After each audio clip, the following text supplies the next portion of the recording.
Points is brought to you by Bank of Africa, GASM.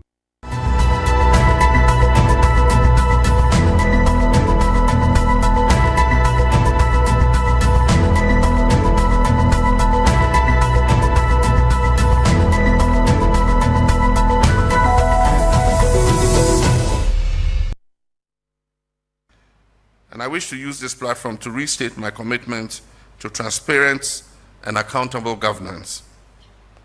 In my past presidency, I had the privilege of launching the 10-year National Anti-Corruption Action Plan in 2015. And I'm pleased to report to you that just yesterday, Cabinet approved the new National Ethics and Anti-Corruption Action Plan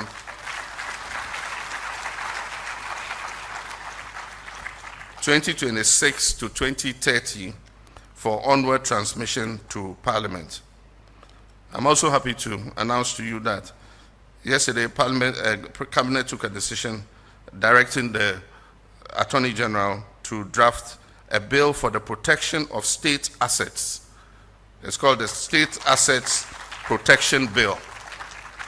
It shows the guidelines under which any state asset can be disposed, including lands, buildings, state assets, factories, industry, so that no government just capriciously disposes of state assets.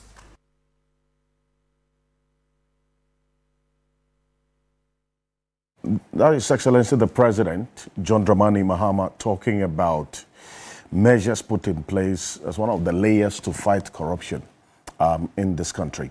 But there's a conversation we're going to be having this morning regarding that particular topic of corruption. Toby Apede has been speaking about this, and then also a number of other state actors and statesmen, for that matter, and how that is robbing us as a country of the needed resources. There's been some proposals made as to how this can be tackled. One very controversial one, but which has caught the attention of many, is that you should have state, or that is public officers, appointees of a government, stay in the country at least 1 year after they leave office, so that when they are being looked for to account for their stewardship to the people, it will not be a tug of war. Well, the individual who made this proposal is going to be joining us this morning. We'll have a conversation. But also the former Chief Justice of the Republic of Ghana, Gertrude Araba Isaba Tokono, has lost her legal action at the ECOWAS Community Court of Justice, challenging her removal from office by the state. Now, this is one of a number of cases running. The court proceedings information revealed that all 7 claims of human rights violations by Justice Tokono were dismissed, in the process leading to her removal. In an abridged judgment delivered earlier in the week, the court held that Ghana did not violate Justice Tokono's rights to a fair hearing, dignity, information, and work under the Africa Charter on Human Rights, and that's a human and people's rights. But consequently, the court also dismissed all the relief sought by the former Chief Justice, including the $10 million that she was seeking to be paid to her. Now, this has not ended. This matter hasn't ended as we speak, because the Supreme Court of Ghana, there are a number of cases also running regarding this removal of the former Chief Justice. Four cases that are still pending before the Supreme Court. So the Supreme Court has taken a decision to consolidate all these cases. We understand July 2, the 2nd of July, is the date to watch. They're going to deliver a judgment regarding these 4 cases that also relate to the removal of the former Chief Justice. Now, that's a conversation we're going to be having this morning, because within the week as well, the former Chief Justice, Gertrude Tokono, has taken another step. We'll talk about it. This matter is not ending anytime soon. We'll have a conversation this morning here on the key point. Also, this morning, the Ministry of the Interior revoked all firearm permits in the country and directed all licensed gun owners to undergo a fresh registration process as part of the new measures to strengthen public safety. Well, the sector minister, Mohamed Muntaka Mubarak, had good reason to do this, but had some persons questioning the legal basis for this particular decision. Well, we'll have a conversation this morning here on The Key Point. The reason why I'm dressed this way is of the obvious. As you know, the Black Stars of Ghana will be playing their last group stage match later today.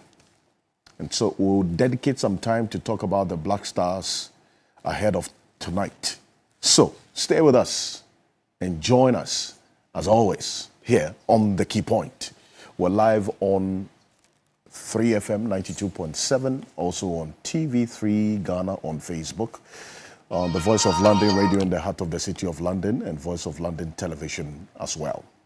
My guests, George Mrekuduka Esquire, will be joining us in the studio. Also, Martin Pebu Esquire will be joining us. Kofi Bento Esquire will be joining us. Godwin Ejudita Maklo Esquire will be joining us. And also, Adam Senanu is the co-chair of the Citizens Movement Against Corruption. And Professor Bafwa Jimendua, he is a governance expert, a former UN senior advisor on governance, would also be joining us. Stay with us. My name is Alfred Okansi. Welcome. We'll be back shortly after this quick break.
In a world full of noise,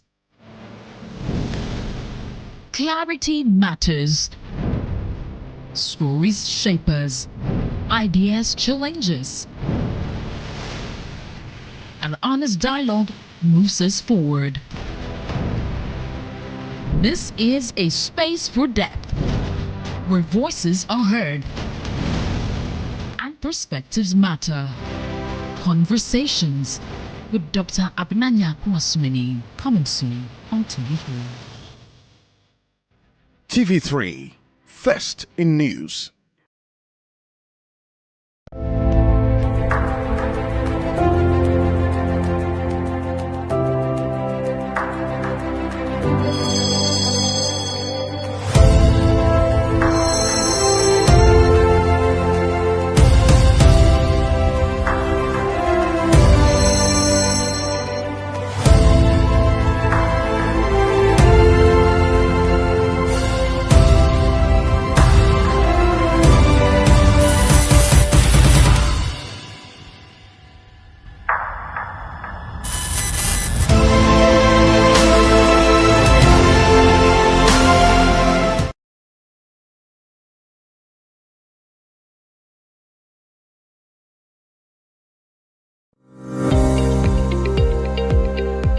The world around us is changing, not slowly, not quietly.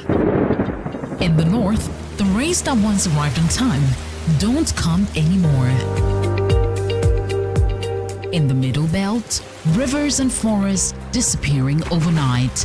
Along the coast, the sea is swallowing land that families have called home for generations. Rising temperatures, failed harvests, homes lost to tides.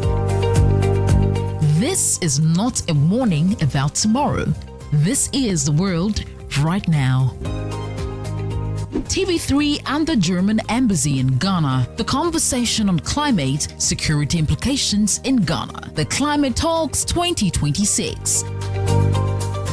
5 cities, 5 conversations, 1 urgent call to action.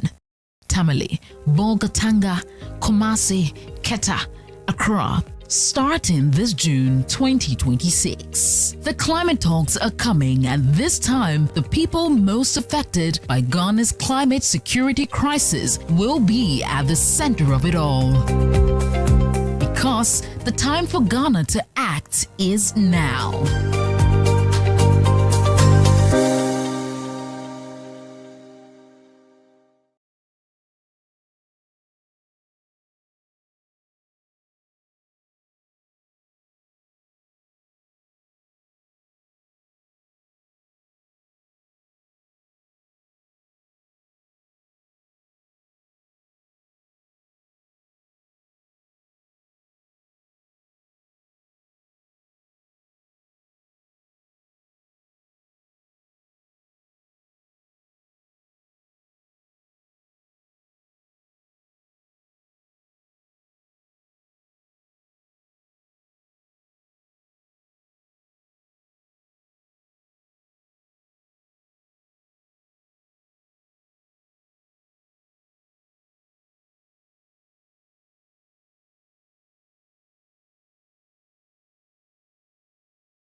The Ghanaian lady to win the all-new 20th anniversary crown, 200,000 Ghana cedis cash, brand new car, and all-expense paid trip abroad, a scholarship for a master's program, participate in an international event, a Zodorio deal, a set of gold jewelry, and many more. Join the audition journey. Nasi on 8th July at Micklin Hotel, Takrady on 10th July at the Western Serene Atlantic Hotel, in Accra on 12th July at TV3. Scan the QR code now to register.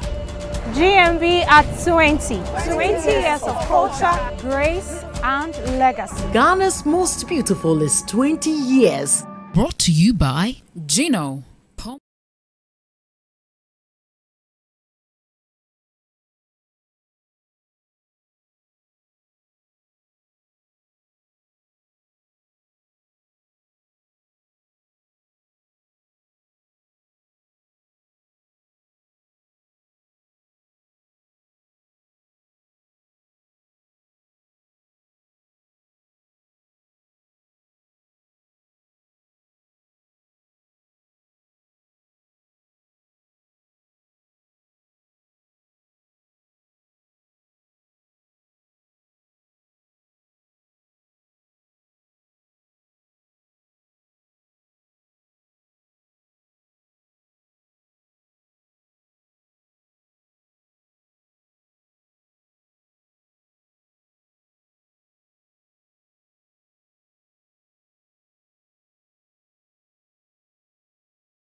And I wish to use this platform to restate my commitment to transparent and accountable governance.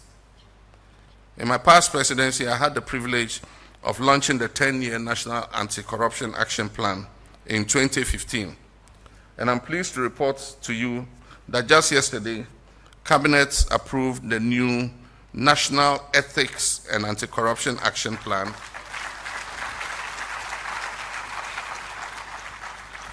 2026 to 2030 for onward transmission to Parliament. I'm also happy to announce to you that yesterday Cabinet took a decision directing the Attorney General to draft a bill for the protection of state assets. It's called the State Assets Protection Bill. It shows the guidelines under which any state asset can be disposed, including lands, buildings, state assets, factories, industry, so that no government just capriciously disposes of state assets. Well, that's the former president who also made that particular comment. That's Nana Dankwa Akufo-Addo made that comment about corruption regarding how the country has also been robbed. The current president has gone on the same path, John Dramani Mahama, talking about corruption as well. All presidents in the Fourth Republic have all talked about corruption, and that mantra is not changing. What has been done to fight this corruption canker? It's a conversation that we're having this morning. Also, a number of civil society organizations have made proposals also in the fight against corruption. But the most important element here is the people. And that's why you have a number of polls that have gone to the people asking questions about corruption and how this also is robbing us as a country of the needed resources. There's a proposal by one of my guests who's going to be joining us shortly, that is Kofi Bento, that there should be a legislation that when state officers or appointees of a government finish serving their term, they should be made to stay in the country at least a minimum of 1 year so that if there's anything found for them to answer for, it will not be a tug of war to bring them back into the country. And this is in direct reference to the matter related to the former finance minister, Kenneth Nanaya Kuntunkurunku-Foriata. Now, this morning, just as you heard the president talk about the ethics, that's the National Anti-Corruption and Ethics Policy that he, together with his government, has put together, a reference was made as well to certain policies and programs that the former president, Nana Addo Dankwa Akufo-Addo, also put in place. How did that also help in the fight against corruption? A number of people have been talking about it. And then this, start off with Togbi Apede, the 14th, the Agbogbo Mafia of the Aglo State. He says, corruption, that is corrupt citizens, are termites at the woodwork, eating at the very foundations of our development. We need to smoke all of them out and make Ghana a shining star. He continues that let's continue to take pride in our football, in our national endowments, but let's begin to take pride in our honesty as well. While Ghana has made significant gains in democratic governance and economic development over the years, corruption remains one of the major obstacles to national transformation. Citizens, institutions, and political leaders must demonstrate greater commitment to transparency and ethical conduct. Honesty and integrity should become core national values. This is the clarion call by Togbi Apede, the 14th, on this matter of corruption. But let me welcome my guest joining me in the studio quickly. George Mreko-Duka is former member of parliament for Tarkwa Nhyiamu constituency, also a former deputy minister of lands and natural resources, and he's a private legal practitioner as well. Honorable George Mreko-Duka, good morning. Welcome.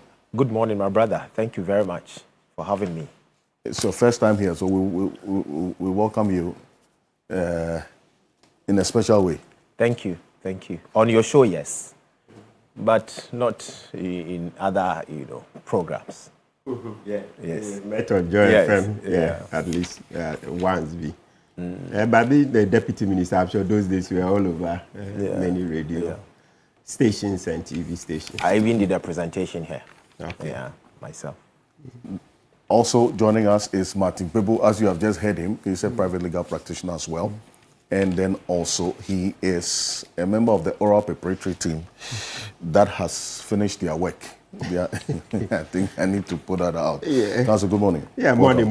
Yes, I'm laughing because, the MPP coined this mantra, Ora is dead, Ora is dead. Now today, Untimi is facing judgment and is asking for extension. I was like, you see, if they hadn't put pressure on the government that Ora is dead, Untimi could have had this extension easily. Really? Easily, yeah, no. Once a new lawyer comes, it's easy to get an adjournment. But because of this, Ora Yamutu, all those things, now their words are coming to bite them. I support his attachment's request for some time. Yeah, I think the judge should grant him a bit of time. You see, Ghana is not coming to an end. You forget about what they did when they were in government, etc. It's all right. This judge should show them leadership. He should grant it. We know what they did, okay? But the judge should be father for all. Grant the adjournment a bit. Why not? We still have about 3 weeks. I mean, when I say 3 weeks, from 6th of July. Mm-hmm. The judgment is slated for Friday, 3rd July. But Friday, 3rd July is a public holiday. So yes, if for the judge to work, yes, it can be allowed. But because of our political circumstances, I don't think the judge would do it. So most likely, he will sit on Monday, 6th July, I think. And Monday, 6th. So my point is that we have up to 31st of July before we go on the vacation. So 3 weeks more, they can do but something. the Attorney General is opposing that. Yeah. No, I'm not dealing with that. No. Look, it's the politics of it. That's what they did to him. They were trolling him. Ora is dead. That's the thing. Otherwise, you ask any experienced practitioner, once a new lawyer comes, we all know that it appears it's a ploy to delay. But once a new lawyer has come, you have to grant him a bit of time. It's not something, but for their attitude, it's not something that would have even attracted public attention. But when you go trolling a government that its flagship program on corruption, etc., is dead, that's what the Attorney General will do. Anyway, so I support his call for an adjournment to give him time. So let me go to my ritual. I haven't just today instead of just preliminary. We'll give you because I just wanted to chip in. Yes, that you support. If the judge is acting because of the oral kind of activity. No, I said the Attorney General. You know, we need to allow the law to work. That's all. So the law must work. If you do that, he won't do this because under the law, the same law, he can say the law permits that extension. Okay, but and the law also allows him to go ahead on the SIP. Yes. So just don't say the law should appeal that you should take that part that can. That is persuasive. That is persuasive. But you shouldn't say because the judge is working, it's as a result I said the Attorney General. The Attorney General is working as a result of the pressure put on Ora. That is all that I'm disputing. No, he said it. Maybe it's a fact that he's accumulated. I was there as a witness. And yes, you were a witness to this case. Yes, I was. For Chairman Wontumi. Yes. I see. As a deputy minister, you know, and my role, whether or not he had that concession legally, and whether or not there were instances where security details were sent to the concession for recalcitrant to be clamped down. Great. Those were things that so I don't intend for us to adjudicate this matter on them. Yes, because it was it's still just an active a flat case. anyway. But then again, that is it's just a point in the exonerate oral, Okay. Anyway. So Mr. Can say, hi, today instead of my usual this ritual of greeting Tobe after the 14th, etc., please, I want to appeal to Ghanaians. Look, there's this problem on our hands, the matter of getting Ofori-Atta down. You know Abu Trika, right? And Daniel. We were going to go into yes, let me just mention in one sentence. Okay, Abu Trika and then Daniel Yusuf. We should use them as our bargaining chips. Government should not make a mistake of extraditing them to the US when we don't have visibility on when Ofori-Atta will come down. Okay. It's very, very important because if we make a mistake and allow Abu Trika and Daniel Yusuf to be extradited, we are finished. Then where's your bargaining chip? Because you see, the Attorney General went there, was it last week, Saturday, we discussed it, right? So he went the week before. I'm sure that is because of these guys. You know, the Americans will put pressure, and we don't have that muscle like Iran to withstand America and humiliate them. We don't, at the governmental level, we don't have the kind of Iranian power. So it's the citizens who need to get up. Citizens need to get up and also join this conversation, petitions, etc., to the president, to the Attorney General, demonstrations, etc. Because they just want to take these guys and go. They won't bring you Ofori-Atta lightly. We've already analyzed this thing. So please, we should use Daniel Yusuf and Abu Trika as our bargaining chips. All right? Our bargaining chips. Mr. Council, and then the District Assembly Common Fund. And you see the part that they pay to the MPs.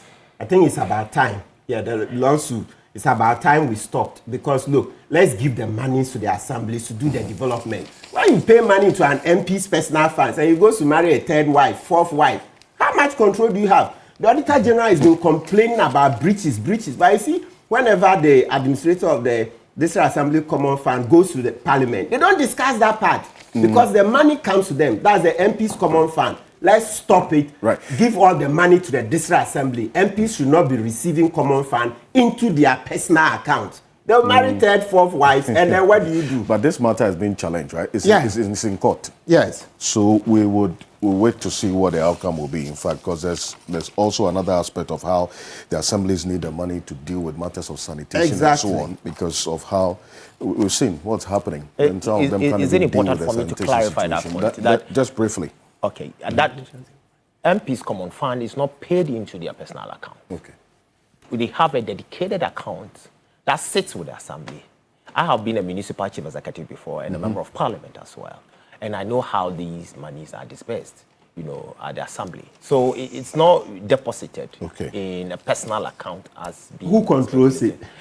The assembly. And you need to provide the details of the project you're going to use the fund for before it is even given out. Okay. So that the MCA can decide that I'm not giving it to you. No, it doesn't work like that in practice. Otherwise, Right. the newspapers would have been awash with. That is how DCs. it's supposed It's to be. not. So if he's saying it, It's then their there must be personal. checks and balances. It's their I think personal there's account. a It's not a personal There's a account, certain actually. position of understanding. That's what it's supposed to be. Yeah, but That that's is not what it is. in Yes. reality. It's not what they I are have So not there- seen that. I think because, yes, for we example, can- we if I'm can settle that. assessing my fund, I need to write Absolutely. to the chief executive. I think No, it's it clear doesn't how, work how like it that, should be. practice. But then, unfortunately, that's not what the reality is on the ground, and that's what we're going. Yeah. I even have my third and fourth quarter sitting with the assembly now. I see. That's It hasn't been you. utilized. But other people. We'll deal with that matter maybe sometime to come, because this is a case that is still in court. It's something we're following quite closely as well.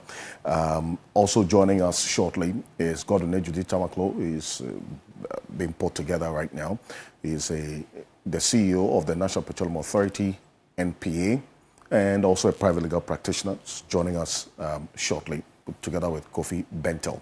Now, and I'll start with you, Counsel, Yes, sir. on this matter. And I started with the quote attributed to the Agbogbo Mafia of the Asogli State, Togbi Apete the 40. You normally would mention him. Today you Yes. say you have to skip him because Yes. you deal with other matters. Yes. But if you look at this is what the latest the Global Info Analytics survey is talking about. One, regarding the fight against corruption. This was just about 2 weeks ago that this was conducted, and Musa Dankwa put this together. 56% of the respondents as of March 2026 said that there's been an improvement in the fight against corruption. That reduced by some 2 percentage points to 54%. Fast forward to June, that's 2026, just about some. And then when you go look at the bar that represents those who say, look, the fight against corruption has worsened. That has increased from 18% to 21%. And then those who say they have no opinion has also increased. In fact, it's reduced by 1 percentage point. Is the government doing well enough to fight corruption? Compared to March 2026, there's been an improvement in June 2026 respondents who say the government is fighting corruption. Just about 2 percentage point improvement. Then that same difference you see in those who are saying, no, the government is not doing enough to fight corruption. That's not all. In fact, if you look at the IEA report as well, it also points to corruption as one of the major issues that they are also looking at when it comes to assessing the president, John Dramani Mahama's term in office, at least the last 15 months that they looked at. Take that into consideration and look at what the context in which Togbi Apete the 14 puts this matter of the fight against corruption as being looked at as termites at the woodwork, eating at the very foundations of our development. Would you subscribe to that proposal that, look, after you've finished serving your term as a public officer or an appointee, and this is what Kofi Bentel has been saying, and we'll have to find exactly what informs that position. Stay in the country until a certain time when there's no question for you to answer. Then you can be allowed to leave, at least a minimum of 1 year. Is it a sound proposal to consider? Oh, absolutely. Especially in the fight against corruption? Absolutely, it is. It's one of the new things we can add. Every day we are learning how to add more tools, right? More tools to or more weapons to our arsenals so that we can fight corruption better. It is. And when NDC won, one of the things the foot soldiers started shouting was that close the borders, close the airports. Yes, I know it doesn't literally mean close them in such a way that nobody can travel. But it was clear to them that make sure that Akufo-Addo's appointees don't run away. So that's the same thing Kofi Bentel is repeating. The foot soldiers took the lead more than a year ago. As soon as the elections were won, they kept shouting, close the borders, close the airports, close the borders, close the airports. So that is it. It would help because we all know that that's how come where Kisej have been allowed Ofori-Atta to flee. So when there's an express rule that nobody leaves, of course, by all means, you hear to every rule there's an exception. And then perhaps in the law we'll put it in such a way that when you are going to deal with an exception to allow somebody to travel, there will be a lot of transparency, including informing the public before the person leaves, so that just in case the reasons the person is giving are very flimsy. You know, they say democracy is crowd wisdom, right? So when you put the information out that we are assessing Esimesi's application to leave the jurisdiction before 1 year, example, on medical grounds, I'm sure the doctors around, somebody will see something wrong. That's assuming the Esimesi who wants to travel is making something up, because democracy is crowd wisdom. So I believe that we should go in that direction. But once you have mentioned that, let's also quickly add the point that where are we on the new asset declaration law? Where are we on that asset declaration law? You know, when the president addressed us on the SONA, he said he had given the bill to Parliament. Yes. But you see, usually, I don't know if Parliament, they are changing the law now, but under Article 106, it says that before even Parliament will get to discuss, lay it, etc., it must first be published in the Gazette. The Gazette is usually at the Assembly press. So it's a newspaper. Let's call it a special this kind of newspaper. So when you go to Assembly press, you can get a copy. Yes. I've been there ad nauseam many times, can't get a copy. Went to Parliament, still can't get a copy. So maybe we use this medium. Sure, the president watches TV3. That the bill he mentioned in SONA in February, that it had been taken to Parliament. We are interested. We've been chasing all along, trying to get a copy. That's the bill on the asset declaration law. And why are we interested? We want to be sure that are there provisions that say that when a public officer publishes his assets, a public officer declares his assets, those assets will be published online. Okay. Because when you say newspaper, over 5,000 appointees, it will be difficult. Maybe we can do the top people in the newspapers and the Gazette, but we should add online, digital. You see, yes. So want to see verification. So you know, see that Dom Leveau always say that there can be anticipatory declarations. So Mr. Okansi is made Minister of Finance. Then he knows that, oh, this office there, I know by the time I'm leaving, I'll make $10 million. So he will go and put in houses that he has not yet already acquired. So Dom Leveau calls it anticipatory declaration. So verification is important. So when you declare today, officers will go and verify that everything you say you own today really exists, not that you are anticipating and so you've added things that you are yet to acquire. So Mr. President, please, we need to see that bill. I think Parliament, the Speaker should do well. Let's obey the Constitution, because it's stated in Article 106 that before Parliament deals with anything, send it to the Gazette, send it, because democracy is crowd wisdom. The parliamentarians alone don't have all the wisdom. Let citizens also participate. Right. Yeah. Perfect. Thank you. Now, let me acknowledge it quickly. So, Council, I'll come to you so that you end the point that you are making. Kofi Bento is private legal practitioner, Vice President of Imani Africa. Mr. Bento, good morning. Good morning. Welcome. Thank you. Okay, perfect. Also joining us is Godwin Ejudi Tamaklo. He is CEO of National Petroleum Authority, NPA, and a private legal practitioner, still the NDC Director of Legal, as far as I know. Or something has changed. I've been arrested by Kuduka. So, good morning. This one is becoming law point too. The panel composition. Oh my God. The law point. It's a legal matter. No, the law point. Yes, but absolutely good. So good morning, and to my learned, my two learned seniors and a very learned junior. Are you done with pupillage? Not yet. Okay, not yet. Okay, that's fine. So good morning, and good morning to our cherished viewers. Yeah, and good morning to you. Always polite. He would take your seniority to anything from you. That's a smart politician.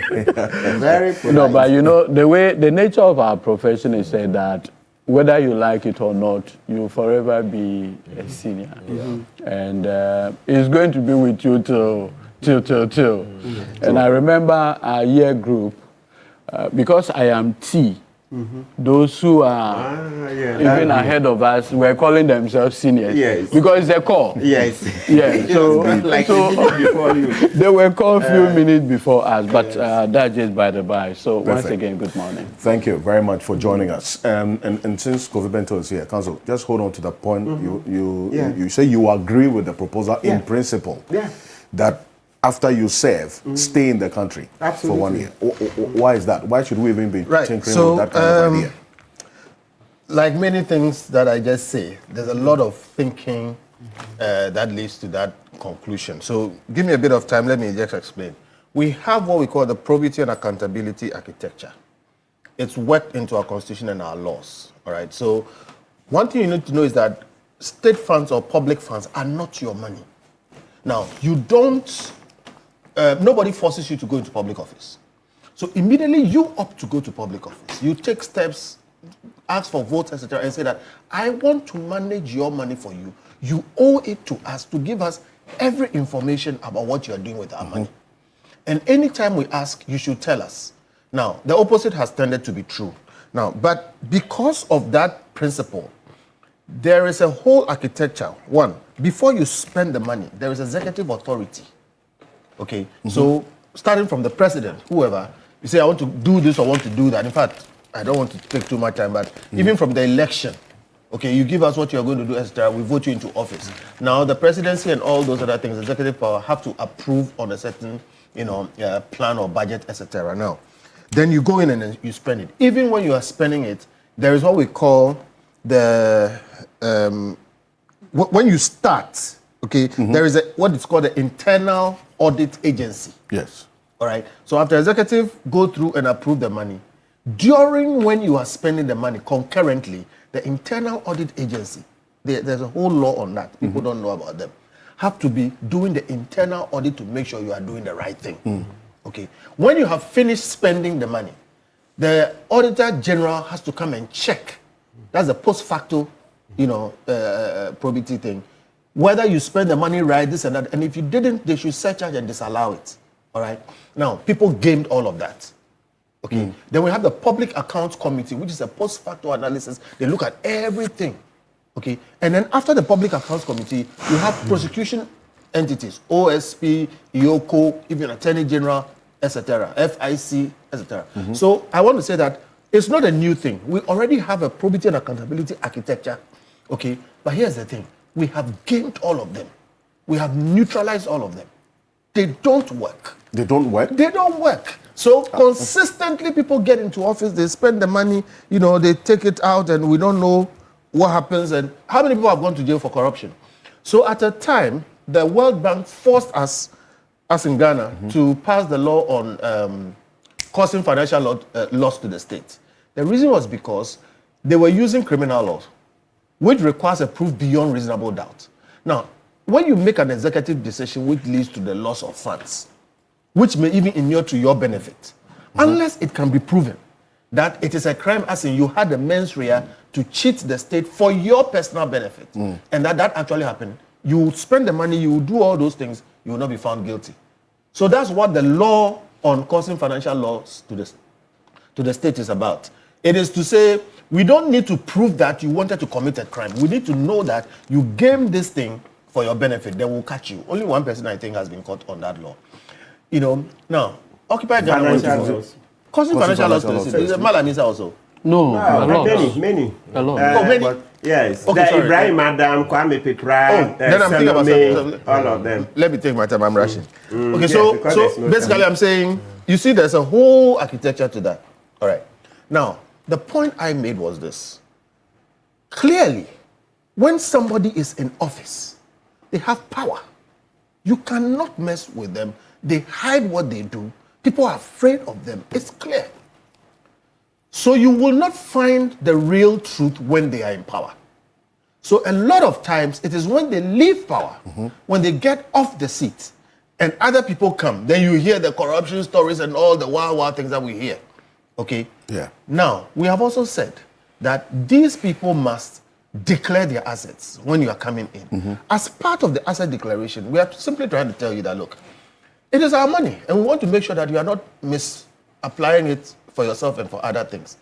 As part of the asset declaration, the people who go and deal with our resources must be required to stay within the country for at least 12 months. When they are not on the seat, they say when the frog dies, you see his length. For other people to check what they've done within the space of 12 months, frankly speaking, is not enough time. But it is enough time to find out if something really terrible has gone on. And you must be in the jurisdiction, because clearly when you leave the jurisdiction, all kinds of complications arise. Now, it can be done very many ways. We can do it with the law. We can do it even with a simple executive order. In fact, the president can make it a requirement. That what? All my appointees Yes. stay in the country after I leave office or after my tenure is over. Don't go anywhere. For at least 1 year. Yes. So that you can account for your stewardship. Yes. And whatever decisions you took while in office. Yes. In fact, I would say he should add it to the code of conduct. You see, if you, Alfred, are president, you can say for everybody who wants a post in my cabinet, you will sign this undertaking that you will not leave till 12 months after you've gone. Okay. And in some companies, let me tell you what they do. When you are appointed, you actually sign a resignation letter. On appointment, you sign a resignation letter, which is kept. I see. What's the effect of that? The effect of it is that it's all these legal issues.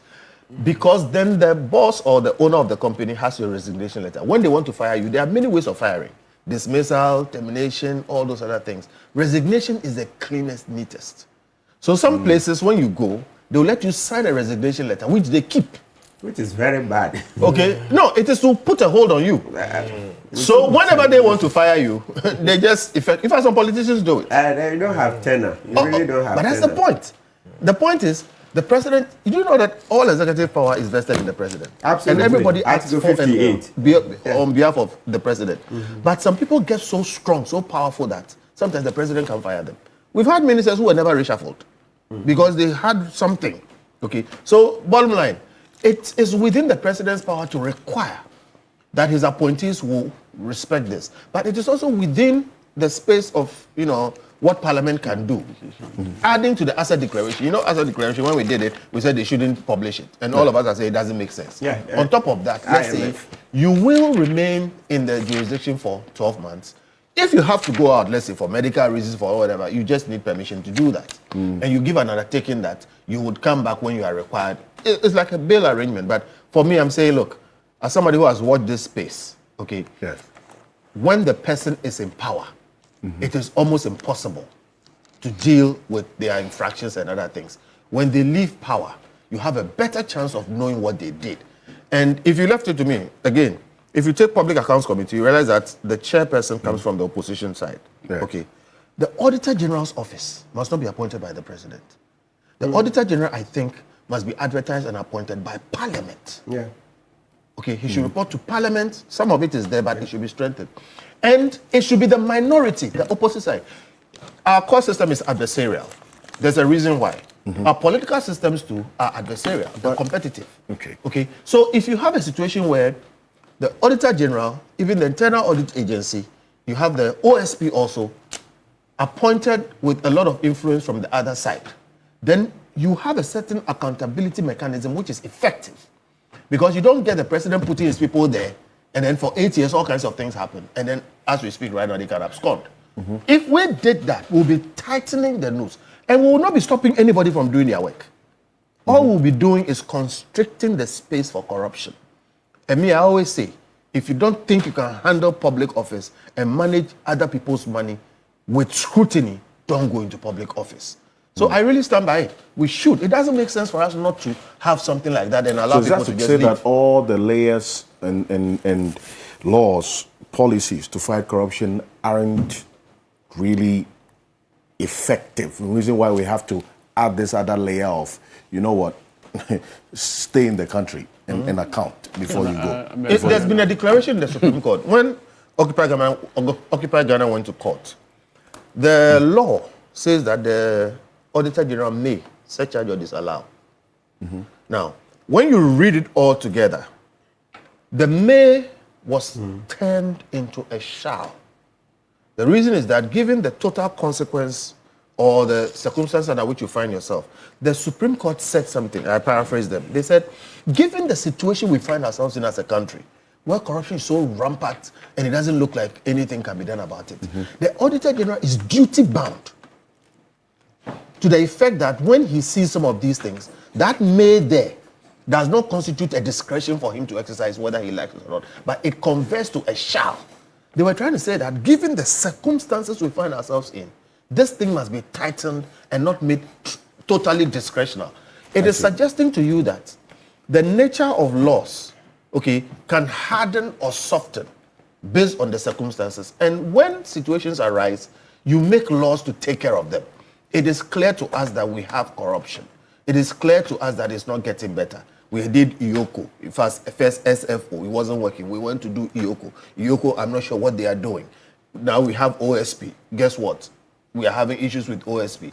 Attorney General has been there since forever. He's not been able to do the work. It's not anybody's fault per se. It's the structural problems. So we have to keep working at this. The richest subset of people in this society, or one of the richest subset of people in this society, are politicians. And I'm not begrudging them in any way. But there are people who don't work for 8 years, but they still live like Arabian kids. My point is, if we don't take care, we will signal the wrong thing to our youth, that the best way to make money is to go into politics. And how do they make money in politics? I personally believe that if you are in politics and you have to make decisions that inure to the benefit of a lot of people, you will benefit thereby. Without being corrupt, you can. All right? Right. But too many times, it is looking as if we are building a culture that is becoming more and more and more accepting of a certain corrupt subculture. And we need to keep working at it. I don't think it's too much. Look, if you ask Edwin, stay in Ghana for 1 year after your office, I don't think he's going to have a problem with that. Okay, so let's do it. And then some of these problems that my brother Marty and I have been fighting over, we will not have these problems because we'll be, you know, in a better situation to deal with them. And that's why I bring in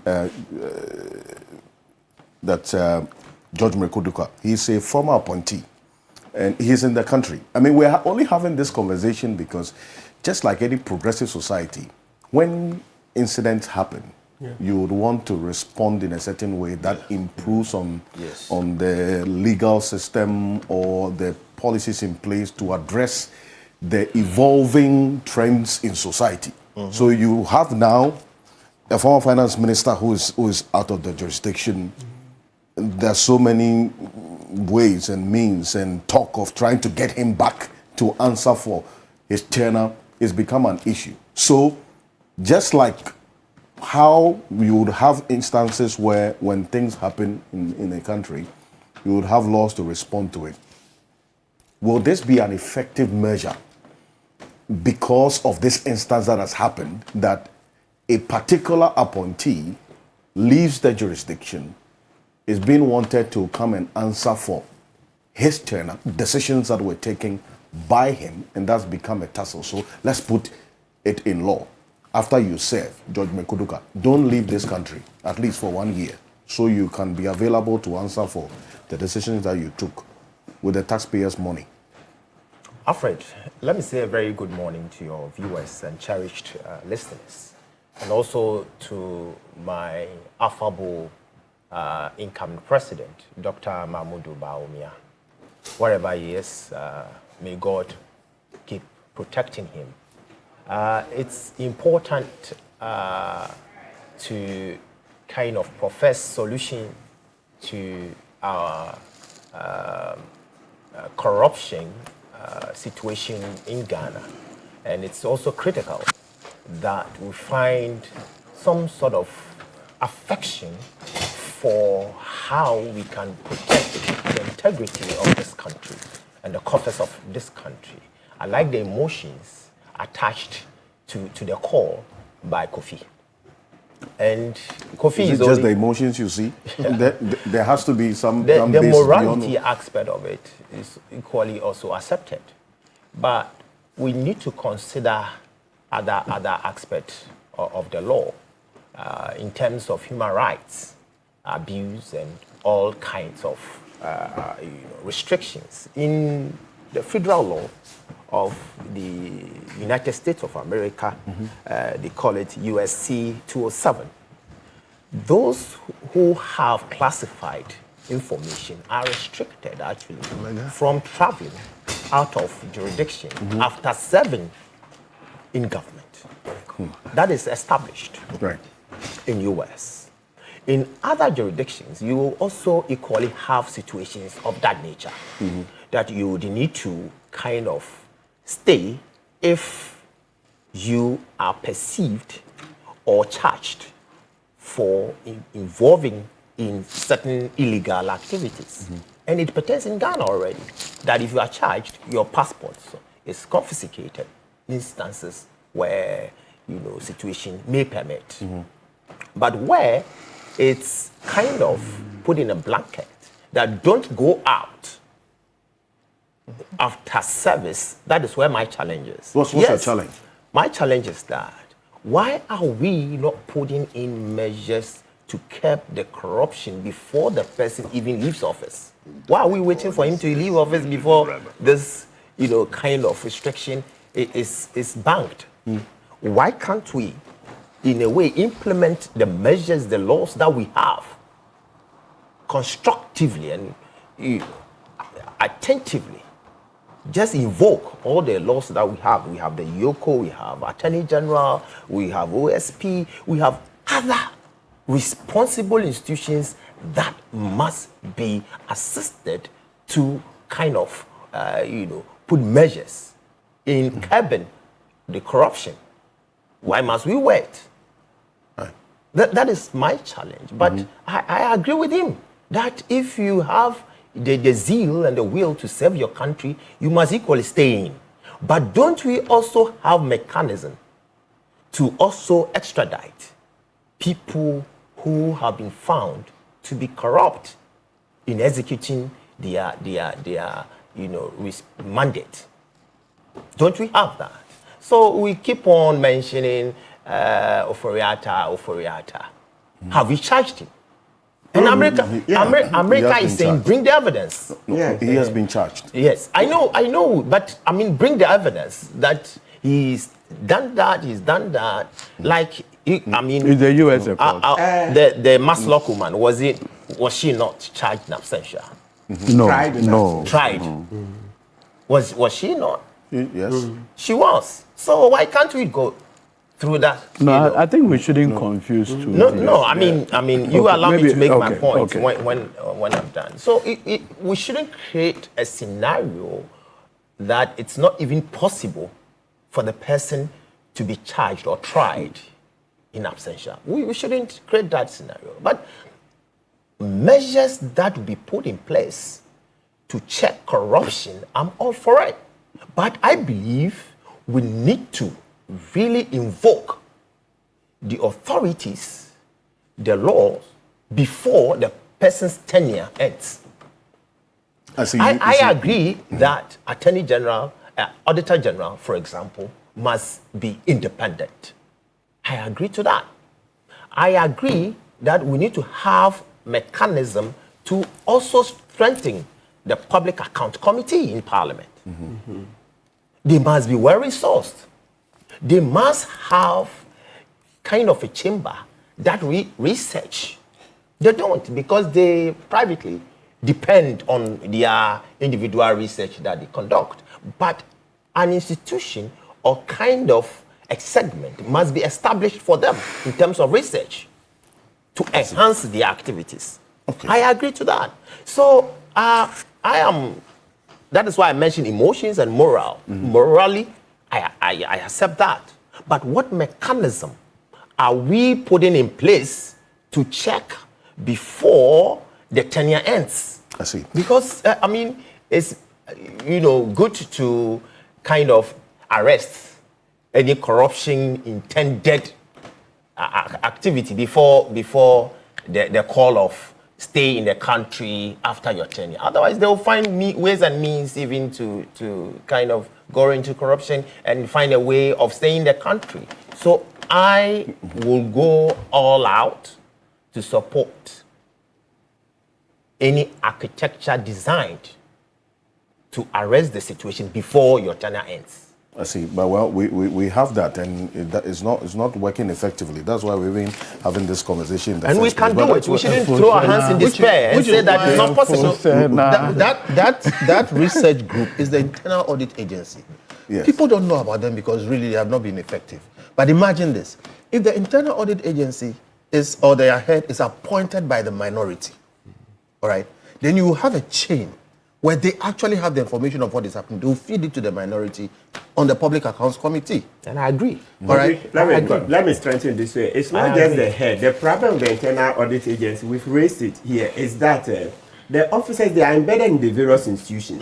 And they depend on these heads for promotion, etc. So there is a bill. Actually, is it World Bank or IMF was helping. There's a draft. To make but the when this officers more government came, independent, like the previous government was dodging it, and since this government came, it doesn't appear it has come up either. So there are proposals to deal with the weaknesses. Yes. The internal auditor is looking to travel. Yes. It depends on the CEO to get a ticket to go to the US or UK. Yes. You think you open his eyes? Yes, you scratch my back. I scratch your back. So those weaknesses are supposed to be there's a addressed in the holistic bill. situation we need to deal with, and this is one of it. I always believe that the head sets a tone.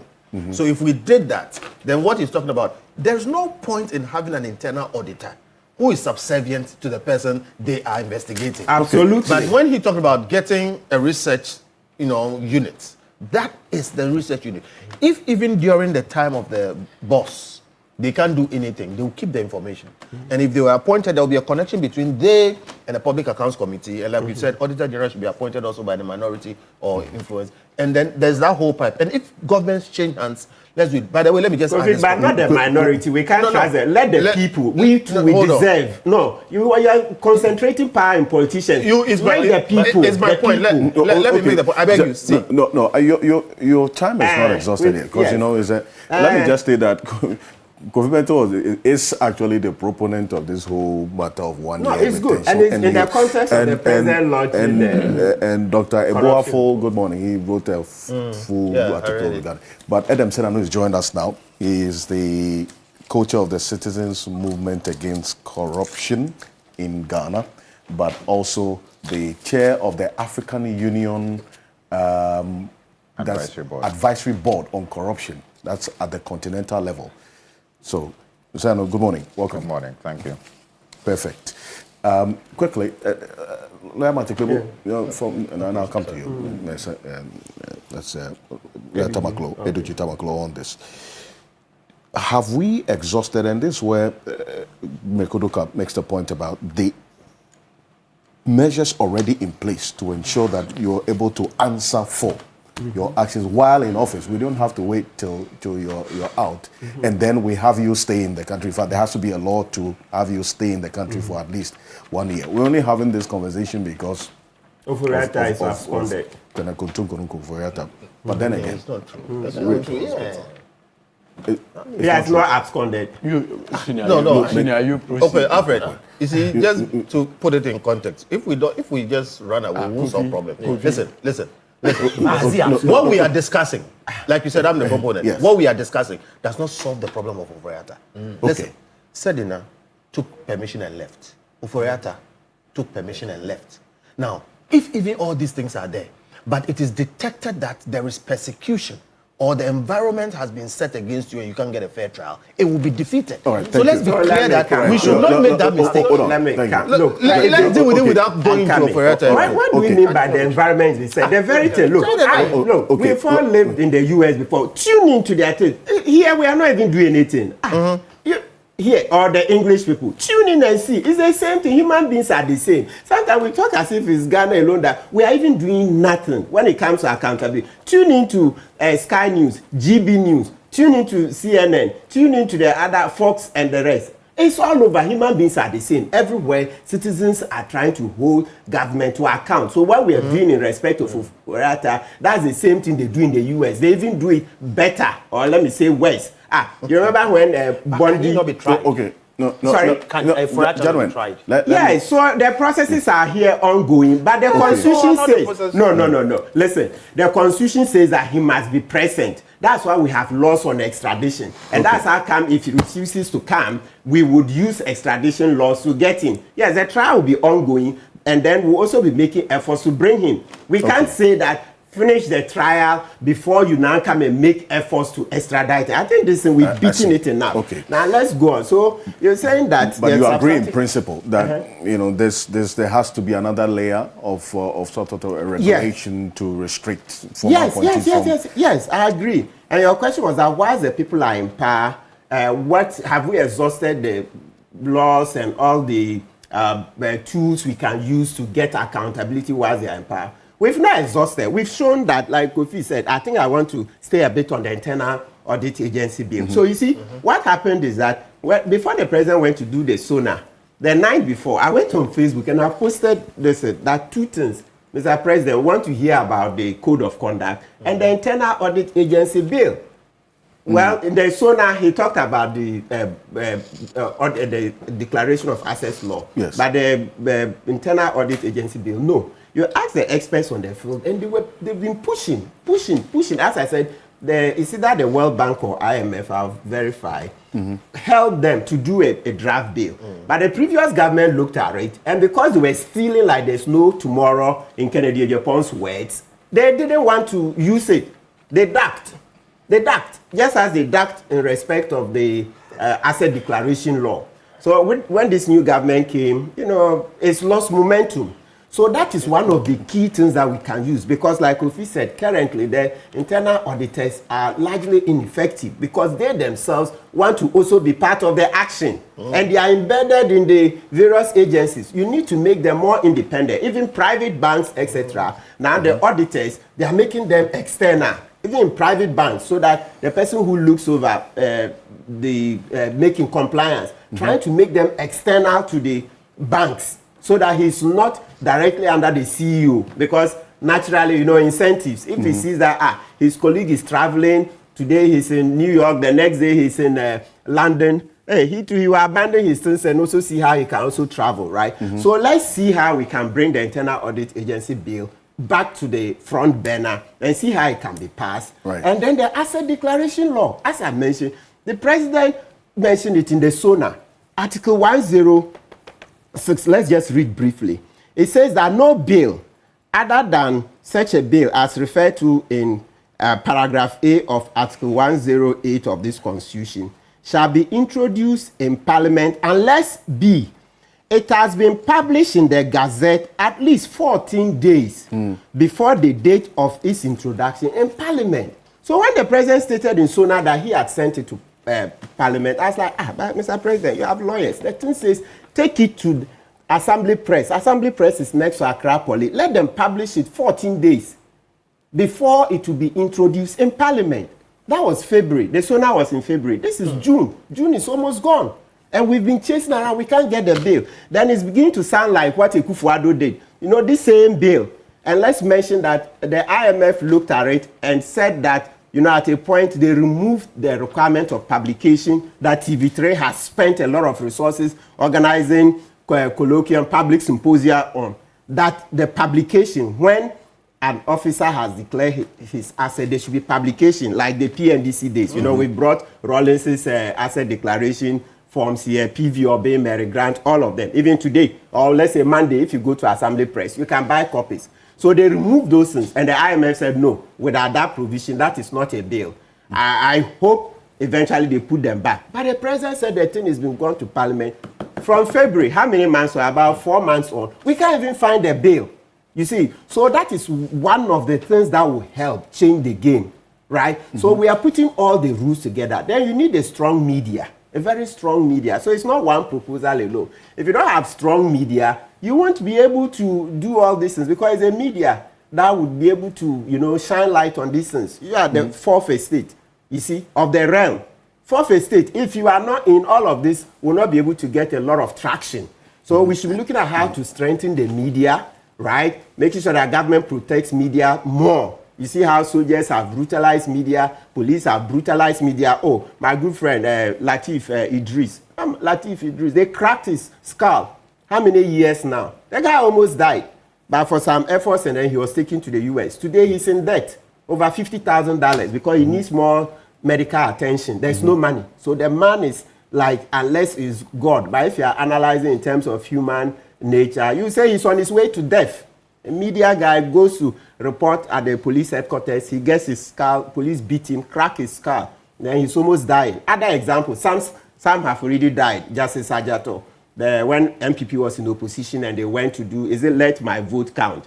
Kofi, were you in that in Gabi and Co? No. And then that time, you see, NDC was in power. They hit the guy, his eye. Eventually, he died. Other things. So we need more protection for the media. So as for the laws, there are many. And what we are doing now, we are reinforcing our ethos that as a nation, citizens are not sitting down quiet. We're trying to help move the corruption fight forward. So it's not just one bullet point or one legislation that can solve all. No, there are many. I don't think time will allow me to go to the other points. Yes, so I was just zeroing in on this particular proposal of stay in the country at least for 1 year after your service. Answer for your stewardship before, if there's any grant of a permission for you to travel, that will be done. And you laid the blame squarely at the doorstep of the OSP. You say absolutely something could have been done to prevent, for instance, Kenofriata from traveling out of the jurisdiction. Your quick one on this. Okay, so once again, good morning. This is a very interesting conversation. But like I always want to find out, and my two learned seniors here, can you legislate against idiocy? No. But you can try. No. You can try. Okay. Because you see, the reason why I asked this first issue or question is that, you see, ultimately what you are faced with is a personal conviction. You see, there are things that at the level of the individual he must do. You see, you cannot wear white to parliament, wear white to church, quote several scriptures, become the principal, holder of the public purse, right? And few days to leave in office, your own cousin, the president, says, my chief of staff had given you permission to travel abroad. Now your lawyers come and tell us that May that year, you'll be back from your medical thing. And now your lawyers are celebrating the grant of your green card. And you say we should legislate. What are we legislating? People just don't have conscience. Simple. At the bottom of this conversation is that people simply don't have conscience. People simply feel that this country can be used for whatever it is they want. And they are above accountability. Look, that thing had been created in the minds of some people that we are above the laws of this country. Bottom line. Oh, yes. Why? The people around President Nana Addo Dankwa Akufo-Addo strongly believe that they are above the laws of this country. If not, we shouldn't be having this conversation, respectfully. Why are we trying to romanticize this issue? Why? In one breath, my learned senior, Kofi, says, Ken, don't come back. In another breath, he said, no, legislate against others from. I mean, how can you speak from the two sides of your mouth? You see, he's inviting me in. Yes, I will. Because I haven't said that. But at the right time, I will come back. Haven't. No, I beg you. No, but you have not on this platform, but on different platforms. On different platforms. Please hold If you on. don't understand what I've said, Senior, it's your hold problem. on. So that you On different platforms, you have made it categorical. Yeah, in fact, you have suggested to him that he shouldn't. And even today, you said conditions are not. What conditions? Today in America, where Kenofriata is, the Attorney General of New York, who prosecuted President Trump, for the fraud by the Trump organization is today being prosecuted under President Trump. Yeah. She calls it persecution. Yeah. The courts have dismissed the indictment. The president says he will come back. Yes. That's mighty America at the condition. Letitia James or whatever she's called, she must be running. Yeah. John Bolton, the former national security advisor to President Trump, Yes. who fell out with him, had just pleaded guilty by charges brought under by President Trump's Attorney General because, as it were, he disclosed confidential information at that barest minimum. James Comey, Excellent. the former FBI boss, Yeah. only wrote on Instagram or something, Yes. 8640 Yes. or some words. Yeah. According to President Trump, that was an invitation for him to be killed Yes. because he fell out with Trump. Yeah. A Republican former FBI boss is today being prosecuted by President Trump. Mighty America. What conditions are we talking about? You just don't have conscience. Yeah. You just came, abuse this country's resources, and decide that let's run away because we are above the law. No conscience. And you sit on this platform to pontificate legislation. And that is why I preface my conversation by asking whether you can legislate against idiocy. You can't. It's not every problem you can solve with legislation. You see, immediately we have this mindset that every Ghanaian problem has come with legislation. We'll come up with laws that will turn ineffective. Look, I have decided to do some research this morning.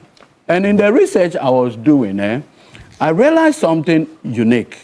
Very interesting conversation. Look, 1952, J.B. Dankwa wrote to Osagyefo Dr. Kwame Nkrumah, 1952. How many years ago?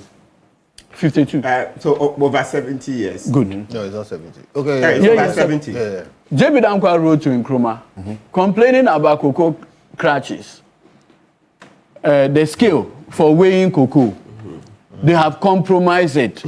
They have done all. 2, bezels of schools. What were they doing? Stealing. Compromising purchasing, procurement infractions. J.B. Dankwa direct letters from 1952-57 that he's written to Osagyefo Dr. Kwame Nkrumah complaining about corruption within the public sector. Fast forward. 1993, the PNDC having transitioned into democratic rule. You know what they did? They said, oh, the laws were not strong enough. So they needed to amend Section 179. You know, initially Section 179 stand alone. Yeah. So now they introduced 179A with the introduction of causing financial loss to the state. Curiously, the people who introduced that piece of legislation, eventually the same people were the people who were caught up by rates. Yes. From 1992 to date, the people who brought Section 179A were the people who have been caught by rates. I mean, today you go on shows and an MPP communicator will tell you that, you people, you say we are corrupt, but none of our appointees have ever been convicted for corruption, particularly under Section 179A. Look, go and read Justice Dixon Kwame Afre's judgment in the quality grain decision. The charges were formulated, I think, by Nana Addo Dankwa Akufo-Addo as Attorney General. Okay. Now, when the conversation started, the MPP media then, and remember at that time, was only few media men. So they could meet, decide that this week, this is what we'll discuss, and nothing will happen. I understand that's how the word coffee shop came about. Yes. So they discussed the agenda. Today, citizen journalism, you can't set any agenda. People have their own agenda. Now, guess what happened? In Justice Afre's judgment, he spent about 2 pages of the initial, judgment, trying to convince himself that the people he was about to convict He was not convicting them for stealing or corruption. Because if you see, he himself said, having reviewed over 3,000 pages of documents, evidence, and what have you, records, he has come to the conclusion that he needs to disabuse the mind of the public. That to the mind of the public, those individuals who are being prosecuted for corruption and stealing, he wants to let Ghanaians know that that is not the case. And that this is a novel penal law called causing financial loss to the state.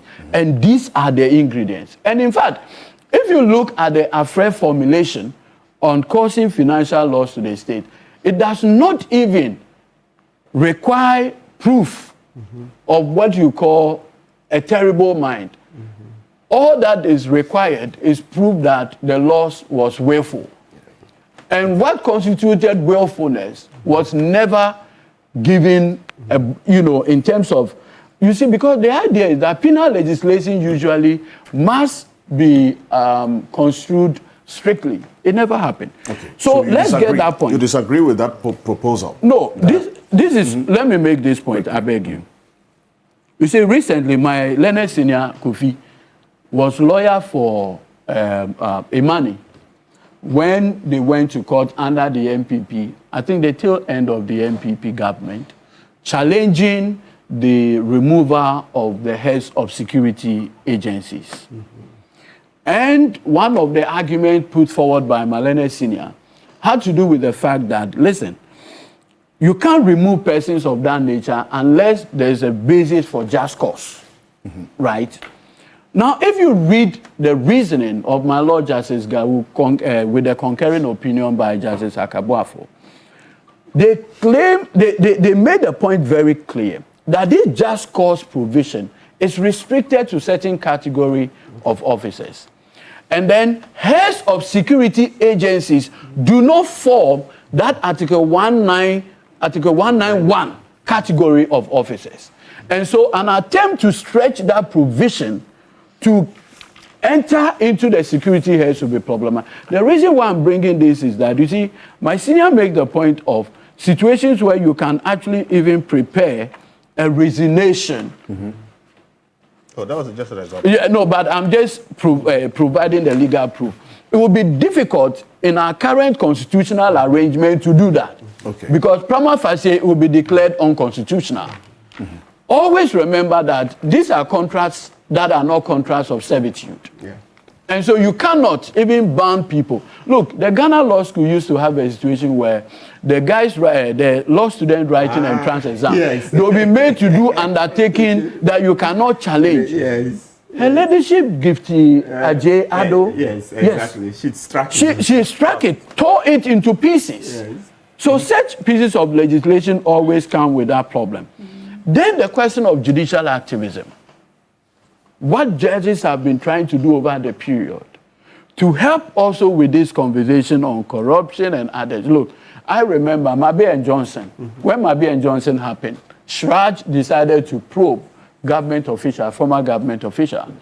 One of the private person raised a legal challenge to Shraj jurisdiction and said, look, the jurisdiction of Shraj is limited to public officials.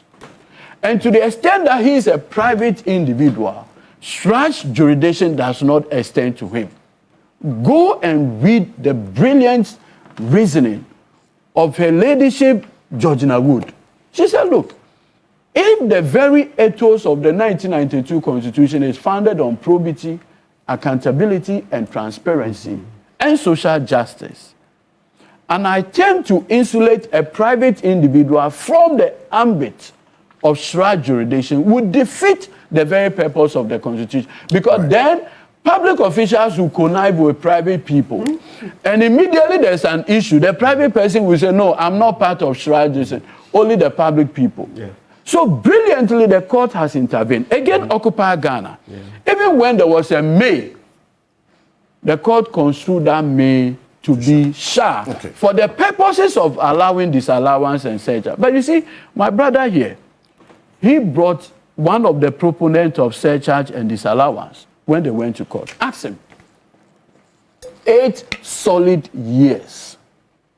Immediately, Domelevo was removed. Ask him if he ever traced one surcharge or disallowance by the Auditor General. That's the problem. And I've complained about it. Please, senior, calm down. No, I'm answering you. No, I am giving you why legislation doesn't solve this problem if the leadership does not demonstrate that will. When civil society groups challenge the removal of Mr. Domelevo, the Attorney General at that time said what the president did was lawful.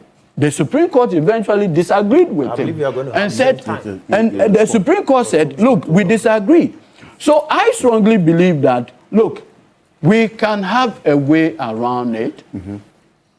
What is required is leadership. President Mahama that I know, the President Mahama that I know, he will not even allow you the opportunity to say you are running away. Okay. No. Because you see, let us not bury our heads with respect in the sand and pretend that this thing was not well orchestrated. It was planned, thought through, executed to perfection. Everything that is happening today, the MPP as a political group realizing that Ken Ofori-Atta was an integral part. A man who could not be removed by 94 MP. Were you among the MPs who signed Miracle? You finish. No, I'm just by way of public information.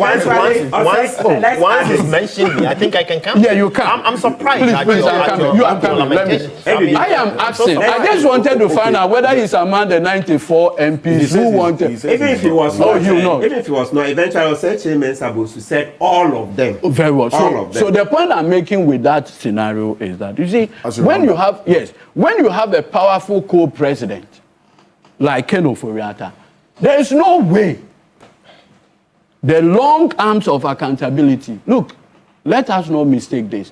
Ken is the only finance minister to have run away from accountability since 1992. Richard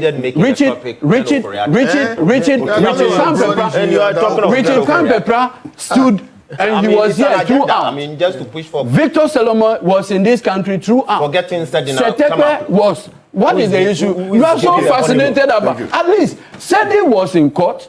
She went through a trial, sought permission from the court and travel. Why did you bring her and keep? Thank you very much. Keep her at home. Let Ken come. Let her have a house arrest. Let Ken come. Yes, if he comes, I'll support house arrest. If Ken comes, I'll be one of the. Let her have a house arrest. Can you on this platform say Ken should come? Let him come. We'll support house arrest. No. Just change the thing to Ken. We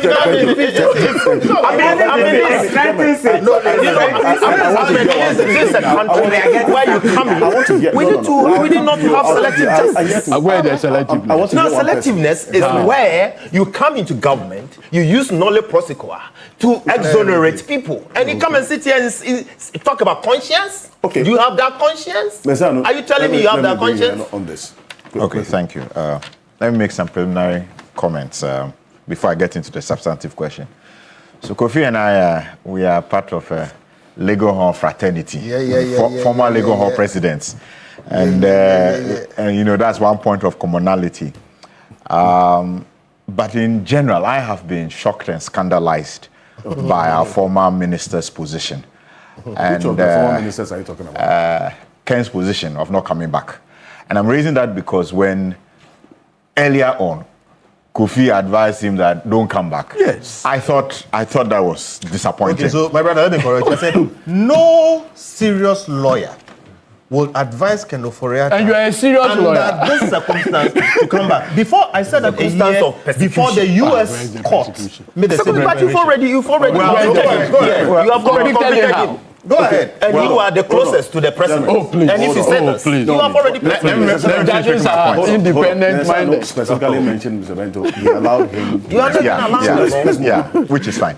Now, so, and that's purely from, I mean, whether it's an issue of faith, knowing Ken myself, knowing Kofi myself, whether it's an issue of morals or ethics, I think, in my mind, this should not have happened. Now, Edwige talks about conscience.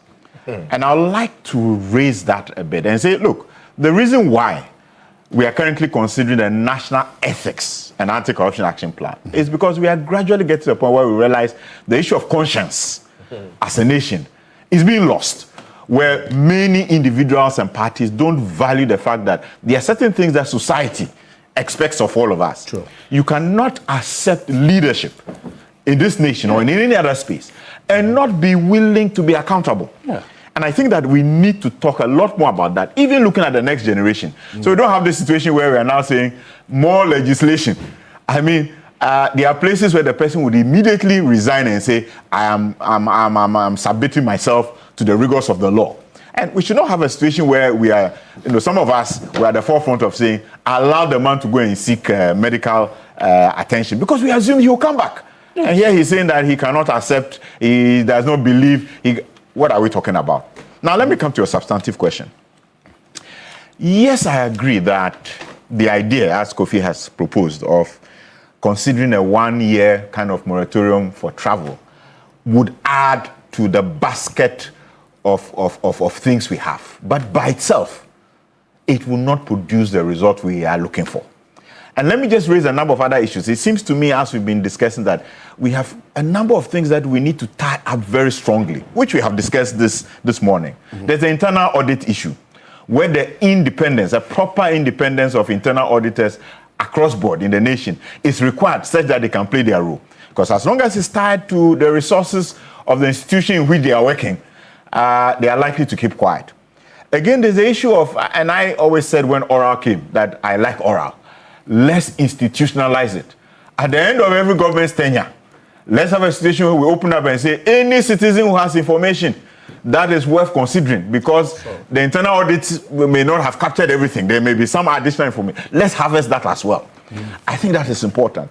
I think there's the issue of the non-fit for purpose asset declaration. Unless we change that regime and make it something that is public. So somebody in Kukrintumi who realizes that you've not declared your land and I know that you have land there, can raise that attention. Our Nigerian brothers have done it. Why can't we do that? There's the issue of the COPO, Conduct of Public Officers Bill, which we need that law in place. That, for me, is the standard. Because it is not in place, there's a lot of difficulty understanding how do you actually prosecute and sanction a public officer. We seem to be going around in circles. It's good the president has something, but that doesn't have legal value. Senator, with respect, I think just recently he announced that the state asset protection law is also coming. Yeah. Because you see, you need to also single out state property and state asset. Article 40, that's Article 40 of the Constitution. Enjoins all of us as citizens, 41, enjoins all of us as citizens to ensure the protection and prevent the misuse of public. But I think this one is a targeted legislation that President Mahama wants to come with penal consequences with it, targeted at protection of public property or assets. Because you see, at the bottom, all of us don't. We have some scratchy laws. Let's just say there is already law on protection of public. 1979, there is an AFRCD. It's problematic. But what even the consequences compared to today is so we need. But we want the asset declaration law first. No, I mean the two can run together. So I'm just pointing out we have, for example, and look, unexplained wealth. We need a proper unexplained wealth law with reverse burden of proof to make it easier for these cases to be run. We need specialized anti-corruption courts. I have seen in other jurisdictions where within 6 months, they are sitting daily, they clear it. So the penal understanding of what will happen to you if you dare decide that you're going to get corrupt, you see it within 6 months. Everybody can see the case has ended. So there are things we need to do, including better resourcing of anti-corruption agencies in general. In addition to talking about the 1 year, because if we do these things, then within the tenure of that government, you will find that anti-corruption agencies can work faster. Otherwise, you can put the 1 year, and beyond the 1 year, there will be cases that we've not yet gotten to the point where we can charge the people, and therefore what do? They move out of jurisdiction, and then we have a problem. So yes, I think Kofi has value when he says, let's add this to the basket of things we have. But I think we need to strengthen what exists. We need to go beyond that. We need unexplained wealth law with reverse burden of proof and think through what we need to pull together. Let's say a comprehensive law that pulls these pieces together in a way that allows us to get better results than we have seen so far. And that would be my take on it. So yes, there should be consideration. It has been suggested. It has been suggested that if we list state companies and people have interest in it, by itself, it should not be a panacea. You were even here before. It's not going to be a panacea by itself. In itself, by itself, it will not be a panacea. You need all these other things completely dealt with in a more comprehensive way. Otherwise, we'll still be struggling, and then we'll come back and say we don't seem to be doing much in the fight against corruption. To ensure it doesn't just come up to add to all the many legislations we have already in place to fight corruption. And I'll give you the. I'm rounding up on this. I think he will, in a way, wrap up because that's his proposal. Yes, so I'm just only. Reiterating the point of conscience that ADG mentioned. You said that earlier. If we're talking of conscience, that we must not be selective in terms of our delivery. What did we do? What have we painted so far to the people of this country? We come in, people we think must go through the rigors of the law. We use the authority of the Attorney General to just invoke nolle prosequa made that point on people who served in very critical positions, like Atufosin, Richard Dakwa, like Stephen Okoni, there was no nolle prosequa. I am I'm surprised that today you have the courage to even talk about Atufosin. No, I'm coming. Let me make my point. The distasteful conduct of your Attorney General. You should talk about you come and use nolle prosequa to exonerate them. You are not sure. Two, you Sedina. When was she? That's the conscience. When was she brought into the country? And where was she? Why was she just sent to Nsawam just this Thursday? Ken come. And you were talking of let Ken have that courage to come. And do house arrest. Let him come. I mean, so I'll be among his lawyers to apply for bail for him. Let him come. You let Ken come. With this posture, you can't. With this posture, and the international community, you are afraid you expose your government. The optics, in a way, indicate that you want to persecute him. How? With this posture. With this posture. When I'm offering to apply for bail for him, I'm offering to apply for bail for him. Filing what bail? If you can, there are charges against him. His lawyers will apply for bail. So if we are talking of conscience, then we need to love our country, to in a way exhibit that kind of willingness and commitment toward protecting the purse of this country, rather than protecting our individual interests, as far as our party is concerned. No. You should if it is not an NDC, in a public if it's not an NDC, then the courage alone is fascinating. Right, I see. I mean, the courage to talk about public purse is fascinating. Why? Yes. Okay, one sentence. The holder of the public purse is running away from justice. You see how he's heckling? I allowed you to make your point. When President Kufuor was exiting, I am aware that he caused the discontinuance of the case against what Kunedu and his don't even dignify him. He's a lawyer. He knows nolle prosequa is permissible by law. You see? That's because this is the first so you come into government and you just apply so it means that Kufuor was using the state power just to persecute Kunedu, and you have the will to. That's what Kufuor was doing. You have made your point. That's what Kufuor was doing. You have made your point. Selective justice. Thank you, indeed. Mr. Mento. Let's round up on this quickly. See, look, from my days of legal president, which you talk about 1991, okay, before Rollins. Kofi Bento. Okay, look, going down the line, Occupy Ghana, what? Just Google my name against Ejapa. This is Ken Ofori-Atta's Ejapa, what they proposed. Ask who were the leaders against that fight. I'm talking about what we have done, or I have done, with others on, anti-corruption. Okay? It's even a good proposal. Please. Now, when we talk about these broad things, look, you'd never stop building a nation. You keep going. So as we move, the things we need to do, we add to them. It is unfair and it is defeatist to make it about Ken Ofori-Atta. But the fact about Ken Ofori-Atta is that, one, the system has created a situation that has inured to his benefit. And I said that a year before it happened. Okay, when I told you, Martin is my brother, please. When we argued and finished, later he found out, and then you mounted an attack against the OSP. Yeah, first I didn't know he was deceiving us.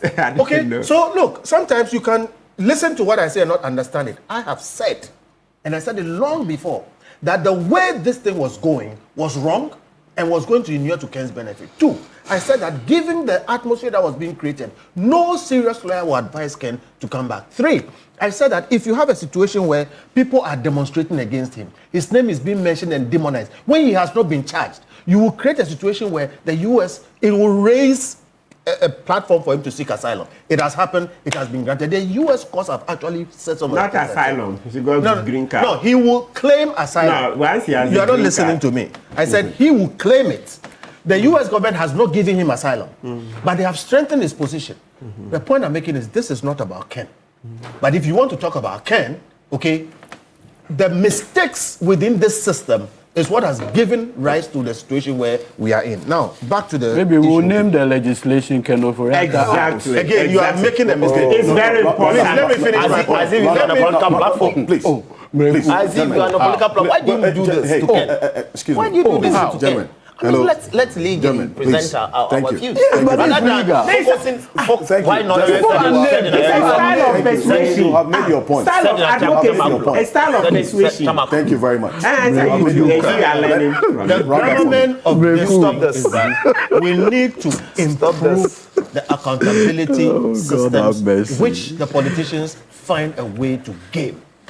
We have talked about the internal audit agency. We need to do something about it. Right. I still stand by my proposal that it will be useful as part of asset declaration, which must be published, okay, require either through law or through the president requiring his ministers to do that as a condition, okay, that they will remain within the jurisdiction for at least a year when they are out of office, so that new people who come can look at what they've done and then we can decide whether we should be prosecuting them or not. I think it is a step in the right direction. So far, I think everybody agrees with me. The only problem is that they think it's about... Okay, so this is just the beginning. As I indicated to you, it's a conversation that is meant to bring a certain level of improvement or an additional layer of the demand for accountability. How that will be done, Eduji Tamaklo has pointed to the position of leadership, so that you can even have this legislation and still, if the leader is not committed to getting his people to account, it will not work. It will not. Also, there's that bit of the legislation itself bringing some level of commitment or tying the specific leader in place to ensure that his people or the people who he appoints stay in the country and account for their decisions. Thank you, gentlemen. That leads us to the next issue this week. But Alfred, just 30 seconds. No, just 30 seconds. Because of this, just 30 seconds. Because of this legislation, if it is a case that, for instance, I resign 2 years to the end of my tenure and now travel, how would that piece of legislation stop me from traveling? You resign or 1 year, it is the case that once you take an appointment, you can't travel? No. It becomes so. It's easy. Okay. If you resign, you have 1 year. So somebody else goes to check what you've done. That's all. I see. Thank you. Now, but there are various aspects of this conversation we can have. This is just the beginning. Overzealous legislations. This week, we got this notice from the Deputy Attorney General regarding... Thank you. Yes. Regarding the ruling of the ECOWAS court. This is it. Quickly. And Justice Shemsai put this out earlier in the week, that the ECOWAS Community Court has dismissed all of the 7 claims which the former Chief Justice, Lady Chief Justice Gertrude Araba-Essabato-Kono brought against the Republic in respect of her ladyship's claim of $10 million damages. The court held that, quote, in light of the court's conclusions that Ghana has not violated any of the applicants' rights under the Africa Charter as alleged, the court makes no decision on reparations. And this is the proceedings as we monitored. 1. And specific to Justice Araba-Essabato-Kono's case per the Africa Charter on Human Rights. The reason why there was a demand for the $10 million damage. 1, that suspension and removal from office were arbitrary and in violation of her right to a fair hearing and due process. A specific reference was made to Article 7 of the Africa Charter. B, the inquiry committee was illegally constituted and affected by bias. That's the second claim. The third, that she was denied access to a judicially reasoned opinion of the prima facie determination and the inquiry committee report in violation of her right to information. That is Article 9. D, the process violated her right to dignity and protection from arbitrary treatment. E, the removal violated her right to work. F, the conduct of the respondent breached the principle of less penance. G, compensation for $10 million for moral and reputational damage. And this was the determination of the ECOWAS Court.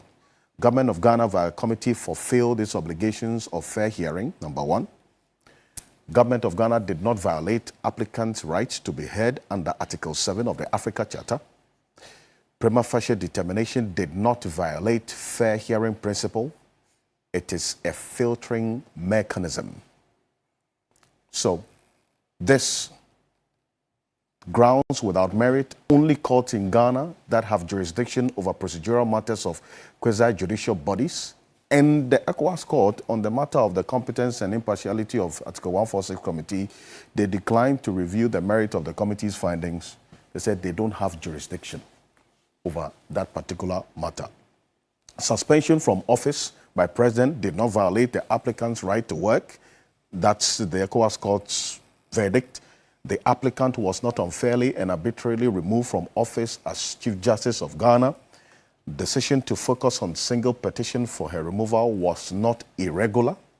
And they also say, court rejected arguments that bodily search, failure to have family present during hearing, and choice of venue were a violation of her right to dignity.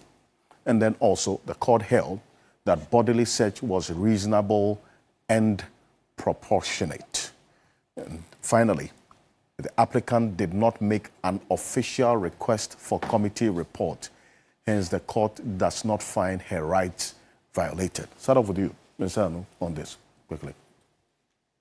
Well, I'll be honest with you. This is one of the national level incidents that I always had some kind of disquiet about. Throughout, I kept quiet because I wasn't clear in my mind whether I was sufficiently apprised of facts to draw a conclusion. And I think I was also worried about the trajectory. We had started earlier with removal of electoral commissioners. We had escalated to chief justices, and I was wondering what next. I think that this, for me, was a very unfortunate milestone in the history of our nation. I think that there are lessons to be learned that must be learned well. My brother Samson Ladianyini gave me some, legal understanding of the background that made me think differently about the scenario. I think it's good that she's exploring all the opportunities of venues. It's good to see the feedback. It probably gives us more confidence in what happened internally. I think that at the end of the day, what bothers me is I was wondering whether if she ended up with nothing at all, were we really fair to her? So those would be my comments. I think that I'll leave it to the lawyers who probably are better versed in these matters. But personally, it's one of those times in the history of this nation that I felt a lot of disquiet. I was not quite sure whether this is the kind of thing that should have happened. I don't know whether in selecting people for these offices and in protecting and ensuring that the institutional systems work to ensure that things work out. There are things that we could do as a result of this experience to ensure that we don't go through this cycle again. And I don't want to see another situation where we have chief justices having to be removed or any other such high officials. Whatever needs to be done to strengthen their alignment with administrative processes, with what is required, I think it is necessary. we look at that. Well, you talked about she exploring all the other avenues. There are about 4 other cases in respect of her removal, which is still active at the Supreme Court. The Supreme Court has decided to consolidate all 4. July 2, which is just some few days ahead. Next week, Thursday. Okay. There's going to be a blockbuster. So this is the panel that would sit on that consolidated case of 7. So see, I agree with my brother here.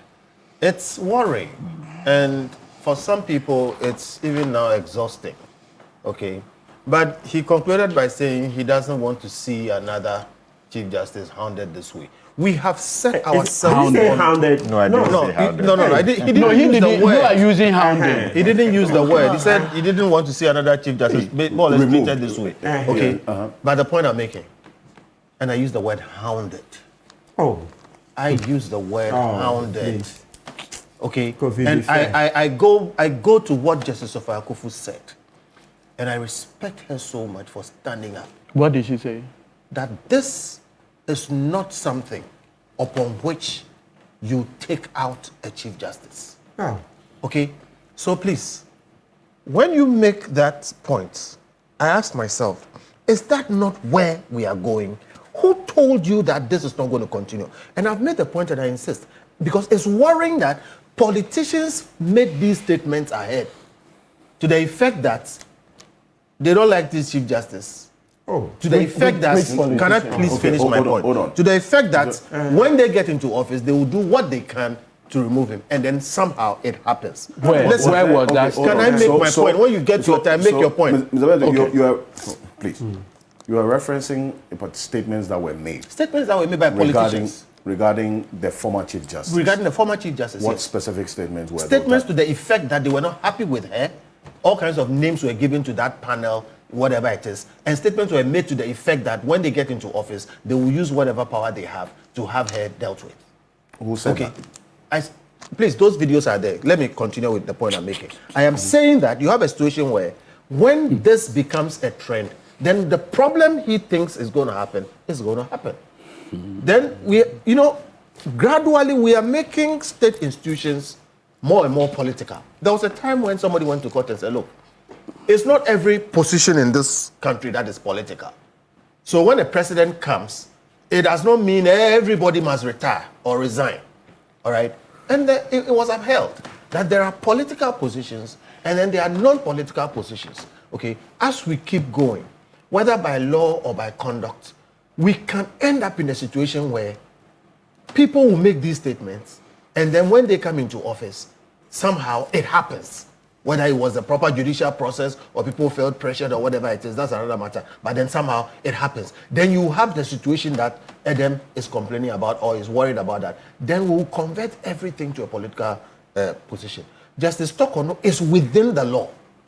She is exhausting legal processes. Do not be exhausted for her.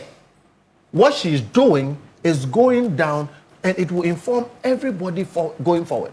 She even talked about searches and all those other things. Trust me, the next time similar things happen, this will be the reference point. So she is putting herself on the line, okay, and she's exploring the law to its farthest extent. It is good for us as a country. The rest of us, what we must worry about is this going to continue? And what do we do to make sure it doesn't continue? And what are the things that lead to some of these things? And how are we going to make sure that we have a judiciary we can trust? We have a judiciary whose word will be final. We have a judiciary who we believe that, barring normal mistakes, will always rule in terms of the law, and not because they are looking over their shoulder, and not because some politician has said something and they don't feel a certain compulsion to deliver the promises that politicians have made. I don't say that's what is going on. Me, I'm a lawyer. And I've said over and over and over and over again, our judges are very, very upright. I have lost cases and I've agreed with them. There are cases I lose, I don't agree with them. The last one, for instance, they reasoned, the last one which you talked about, they reasoned that even though the police service, for instance, is, I'm giving an example, is under the public services. Yeah. They reasoned that they should be exempted because of the sensitivity of their position. Listen carefully, I disagree. Because the law says they are public services. We all want the police to be independent. So we went to court and said, this is what the law says. And so we want you to confirm that the law protects these people. They come and effectively interpret the law against what is written and said, no, for certain reasons, we think this and this position should go. My disagreement is that we have essentially made the IGP a political post. Okay, now when you add that to other things which have not been said in law, but then like Adam is saying, hey, if a politician expresses displeasure for a certain chief justice, and then somehow when they come into power, the chief justice is handed out of power to the point where other chief justices disagree, and now there's been a resignation, etc. Where are we going? Look, our judiciary is the last bulwark. Across history, it has been shown that when you give people power, they tend to abuse it, except you check them. The check comes from these gallant men in wigs, gallant men and women in wigs. So I worry if anything happens to connect them to the political cycle. And I hope Justice Tokono's experience will really give us so much information and reflection, okay, and force us not to continue in this trajectory where politicians are coming in with their judges and leaving with their judges. I'll leave it here. Well, people bring you in on this, and this was the position of the ECOWAS court, and I ran through it because there was a private conversation that we had, and then at some point, sometime within the week, you espoused your position on it. But this is at the time I hadn't seen the ruling and aspects of it, so I could not speak to what you were asking. But clearly stated here. Is the position of the court regarding the number of the reliefs that she was seeking, including the said payment, that this committee that was established actually fulfilled the obligations of a fair hearing. That's number one. And the two, that the government of Ghana did not violate applicants' rights to be heard under Article 7, because she went under the Africa Charter. Then this matter of the prima facie, which you had mentioned some time ago, the determination did not violate fair hearing principle. It says a filtering mechanism. The grounds without merit says only courts in Ghana that have jurisdiction over the procedural matters of question judicial bodies can. And they declined to review the merit of the committee's findings. Also, the suspension from office did not violate the applicant's right to work. But this one, the matter of the bodily search, the court rejected that argument of the bodily search. The failure to have family present during hearing and the choice of venue were a violation of her right to dignity. You say that description of the process as being hounded out. You disagree? Absolutely. Absolutely. You see, when you say hounded out, it doesn't represent the facts at all. It's not a good rendition. Yes, I appreciate that. As lawyers, we can, and that's the art of persuasion, we use different words and come from different perspectives. But cut to the chase. What we are confronted with is a case of a chief justice who spent over 300,000 Ghana cedis illegally.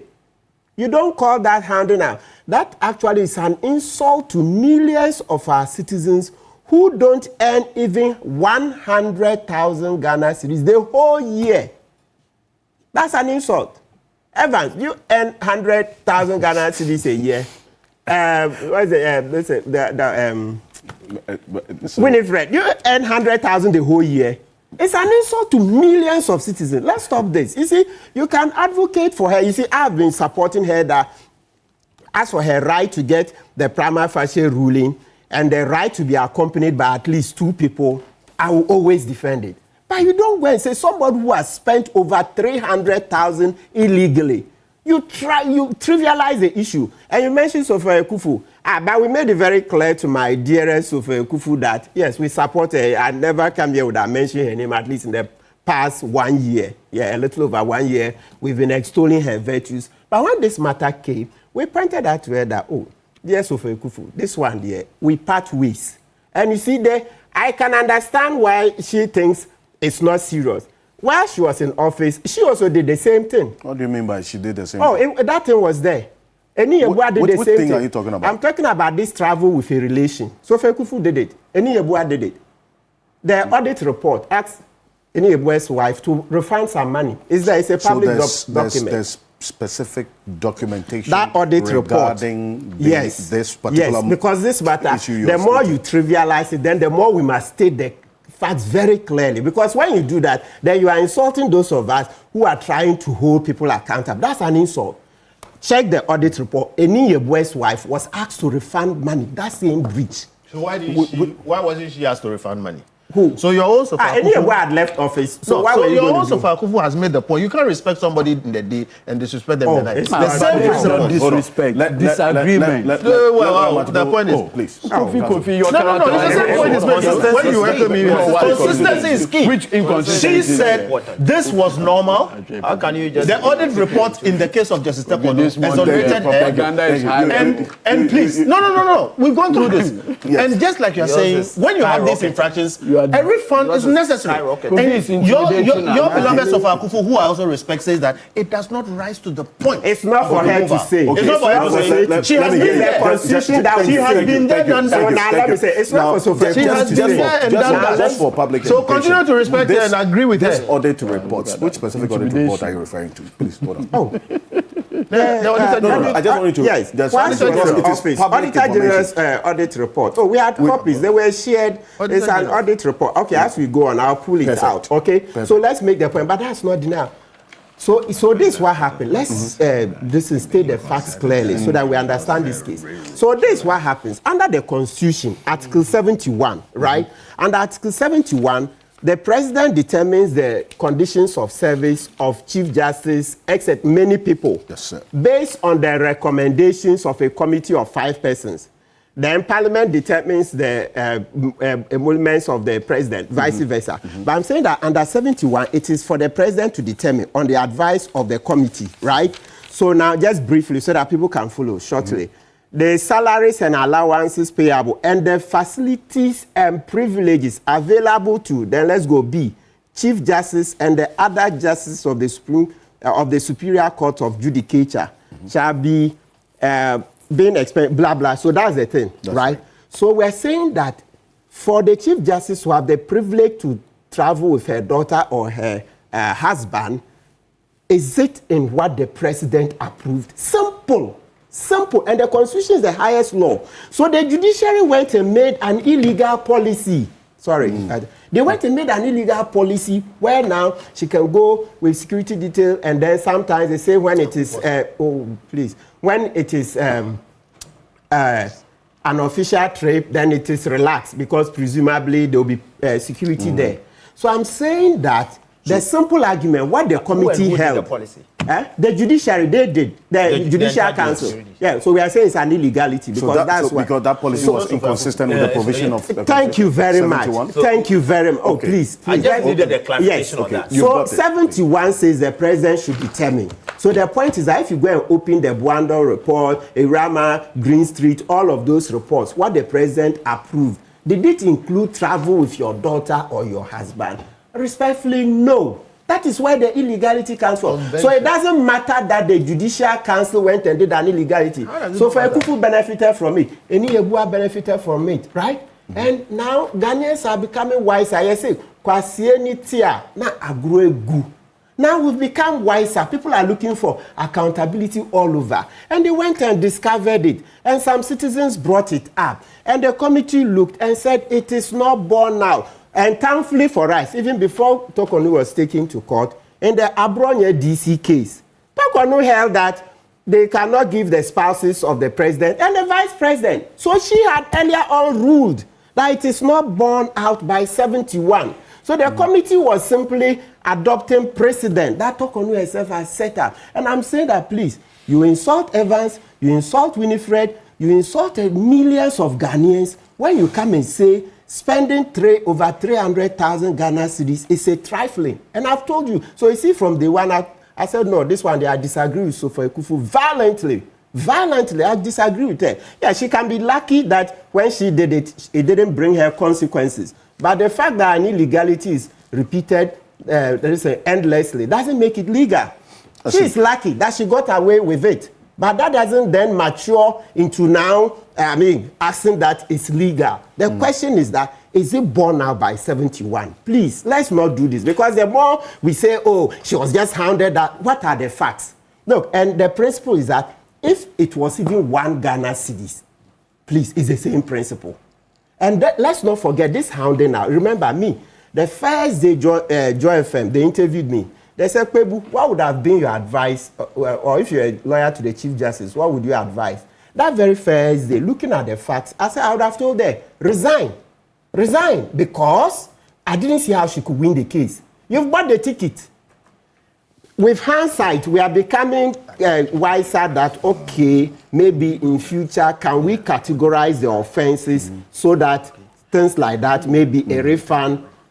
Ayarga said it on the floor of Parliament. So categorizing the offenses, there's a particular threshold that would warrant. Yes, is there no mechanism now to determine the threshold that would warrant? No, right now there isn't. So Ayarga, the majority leader, Mama Ayarga, said they will come out with one.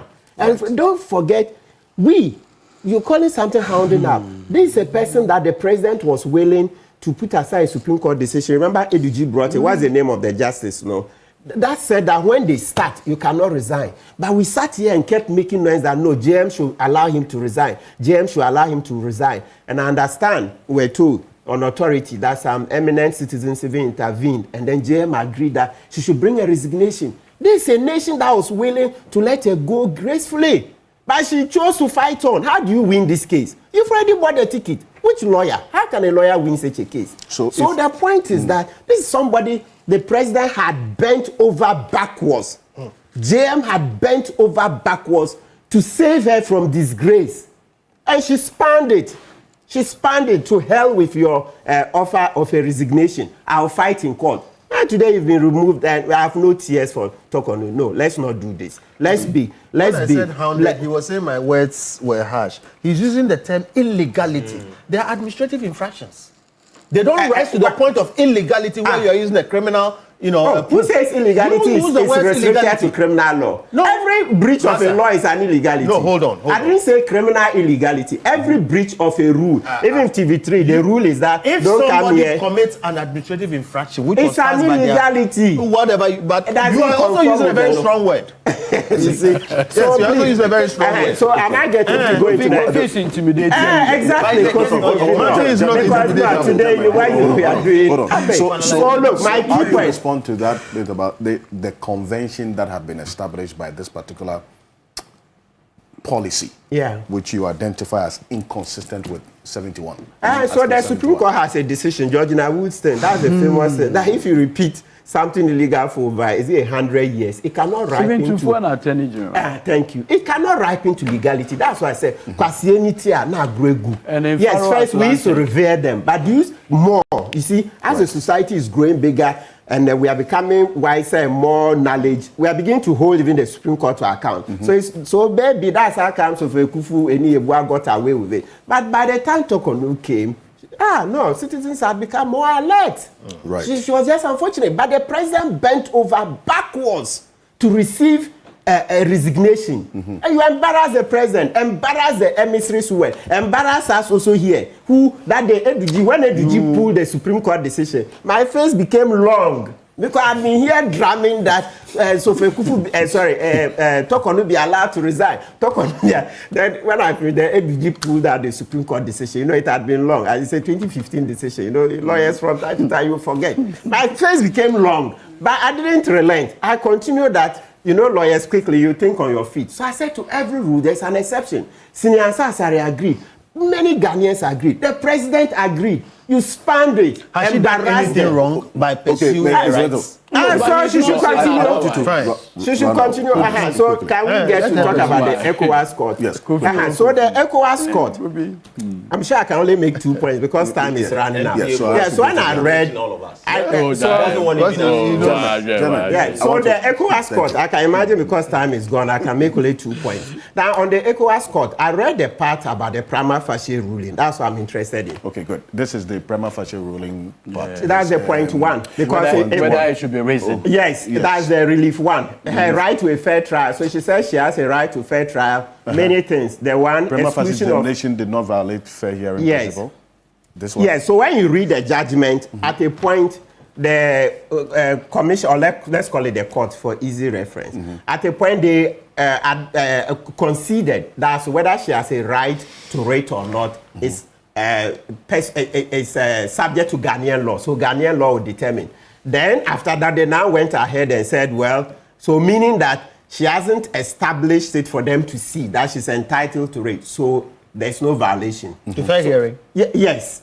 You don't have to prove that you're entitled to fair hearing. No, it's no, natural. Now you have to. You have to prove that it was denied you. Yes. But you don't have to prove that you are entitled to it. But she failed to do that. That it was denied. Yeah, so she gave 3 or 4. Let's just repeat. As I said, that Edukusi was excluded the first day, which is true. But eventually, when they went to it, they said there was no violation. In fact, the committee actually provided a record of proceeding, and the question was put to the lawyer. And his answer was no. Can you bind? Yes. So the question they asked Edukusi was that, can you bind her? I mean, in terms of witnesses, etc. Said no. So that's why they excluded, right? But my key one, the one we are looking forward to, that our Supreme Court should nail it for us. This is the thing. The one Eduji said, the committee asked the Edukusi that. So this is what they say. The court has carefully examined the said record and finds that it does not support the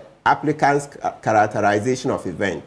The court observed that at the time when the committee saw the applicant's counsel's concurrence on matters relating to the conduct of the proceedings on behalf of the applicant, that's Justice Tokonu, and asked whether he can bind the respondent as to procedure to be adopted, counsel expressly declined to provide such approval, stating, "My lord, I cannot." So it means that your lawyer comes to court and the business they are to conduct, they say, "Can you bind her? Do you represent her?" You say, "I cannot." Then, so that's the basis of. So the lawyer couldn't say that, "Yes, I have the instructions of Tokonu to bind her, to represent her fully." You say, "I cannot." So that's how come they excluded him. It gives a reasonable answer, but I said, my main thing to land, my thing is about the prima facie determination. Yes. And as I mentioned, the commission or court at a point stated that it is to be determined under Ghanaian law, or it's Ghanaian law that will show. Yes. And that she couldn't show under Ghanaian law that it is a right to be entitled to a reasoned hearing. So since the Supreme Court will deal with it on the 2nd of July, I'll hold my horses. Because for us, for administrative justice, etc., it's good to have a reasoned ruling. Look at that beautiful thing Akufo-Addo signed. The one Asare presented that Tokonu be removed, the first petition. See, Akufo-Addo came out with a long ruling. We read it. Then you see there was meat in it. Then we say, yes, here we agree. There we disagree. That's how we should build a nation. Especially in view of the fact that as far back as 2003, 2004, the Chachuchikata case, they said, when you have authority to make a decision concerning somebody, and you don't give the reasons, you open yourself up to accusations of bias. Speculation. Malice, that this is just a malicious thing. You just want to get rid of the person. You see, so once the Supreme Court itself had said in 2003, 2004 Supreme Court of Ghana law report, that if you don't give reasons, these are the things that come. I think we should hold that line. Hold that line firmly. So we should accept that, yes, the failure to give Tokonu the reasoned ruling is not on, but it doesn't mean that she automatically wins the case or that the petitions be thrown out because she didn't get the ruling. But as for that one, July 2nd, when I see the Supreme Court judgment, I want to see what they say. What are you expecting? Oh, I'm expecting that they will say that one is a breach. If they don't, we will keep advocating here so that we improve the law. I have a seat here today because there were laws that were in our books and everybody said they were lawful. And I came, just about 9 years at the bar. And wow, small, pam. Then the Supreme Court changed the laws. So even if they come July 2nd, they say there's no right to a reasoned ruling, we will disagree and continue to advocate because you want administrative justice to move forward. Don't just say, I've read the petitions, I find that there is prima facie, so go before the committee. No, give. ground one. This. Look at the Akufo-Addo template. It's online. You remember? Right. And Nebuchadnezzar. But you see that when he did well, that one we are praising him. We're praising Nebuchadnezzar. Council, you know that you could have actually said this. You want me to say Manpan? You could have said this without. You are now There's an injunction against you from using that. Exactly. You could have said this without. Akufo-Addo is my friend. It's like leather senior. Okay, these are the 4 cases that there's you a restraining order. The 4 cases that you referenced, which have been consolidated and the ruling on July 2, yes, would also give another direction to this case. Yes. Is this for the one by Vincent Ekwasifua, yes, a lawyer, and then also is the member of parliament for the Otafo constituency. Then the Center for Citizenship, Constitutional and Electoral Systems, Theodore Kofi Atakote, and then one by get to Tokono, her ladyship herself. Yes. And then this is the panel, right, that will sit on July 2 to determine this consolidated case. Tanko is on the panel. Oh, yes. Then you expect fireworks to be a blockbuster. Eh? Why do you call this blockbuster? Yeah, it will be a blockbuster. So there you have it. It's a 7-member panel. This is a very interesting panel. Yes, so you have His Lordship Justice Amadou Tanko, Justice that last one. Emmanuel Yoni Kulendi, His Lordship Justice Henry Anthony Kofi, His Lordship Justice Senyo Jamepe, His Lordship Justice Dominic Dennis Ajay, Her Ladyship Justice Hafisa Amaleboba. It's a case that she sat on when in law school you were friends. And then also His Lordship Bill Simon Sobire in there. Now, I come with Mr. Quick on this. Right. There would have been some convention that has been established as a result of a policy passed or a policy that has been adopted by the Judicial Council from the understanding that Ramati Pebo gives. But if it's inconsistent with the provision of the Constitution, it cannot be justified in any way. Right. The most important point that I want to highlight here is that the NPP has never in any way exhibited the will to protect any individual who has gone foul of the law or has been found guilty of in any way taking the purse of this country for granted. Our quest has been based on the independence of our legal framework. And that is what we have been forcefully pushing. I am kind of scandalized as a new soul in the legal fraternity, where we seek to make pronouncements before we come into power, and then seek to go by the very words we professed on our campaign platforms. Fifi Viavi Korte accused the then Chief Justice on appointment of justices to the Superior Court of Judicature. Sami Jemfi highlighted on the scheduling of political cases at the Supreme Court, haunted the Chief Justice at that time that she will be removed when they are voted for. Sami Jemfi said that?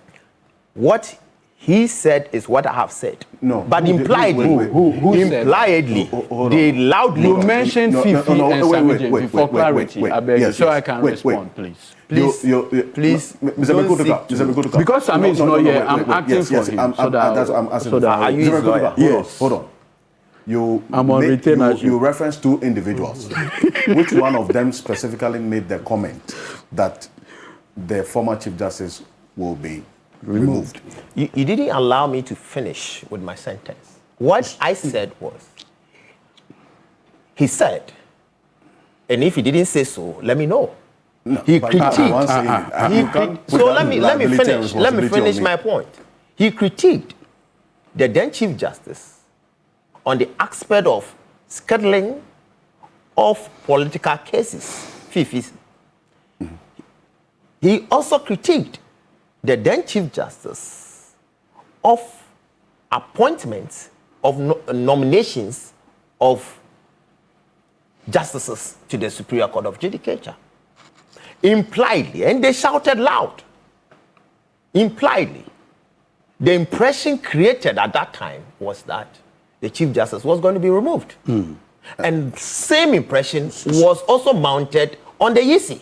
So you're saying two different things now. So there was no specific statement made by any of the two persons. Let me make my point. That the Chief Justice would be removed. I said impliedly. That came out loud and clear. You got that kind of reasoning from statements made, but no specific statement was made for a removal. I think I just needed to establish that as a matter of fact. You have the right to do so, but I am espousing the point and reiterating the point that impression was made loud and clear by the NDC stalwarts that the Chief Justice was going to be removed when they come into power.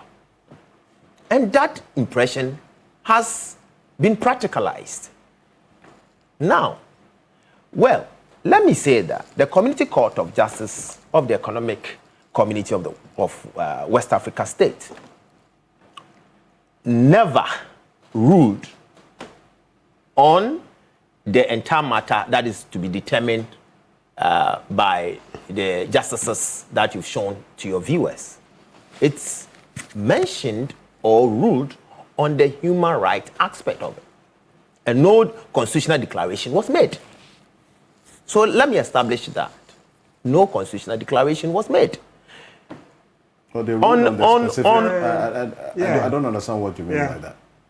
It's not just human rights. Some of the things are constitutional. The prima facie is a constitutional matter. How is it constitutional? It's in the constitution. You see, the matter that was put before the community court was generally on the human rights.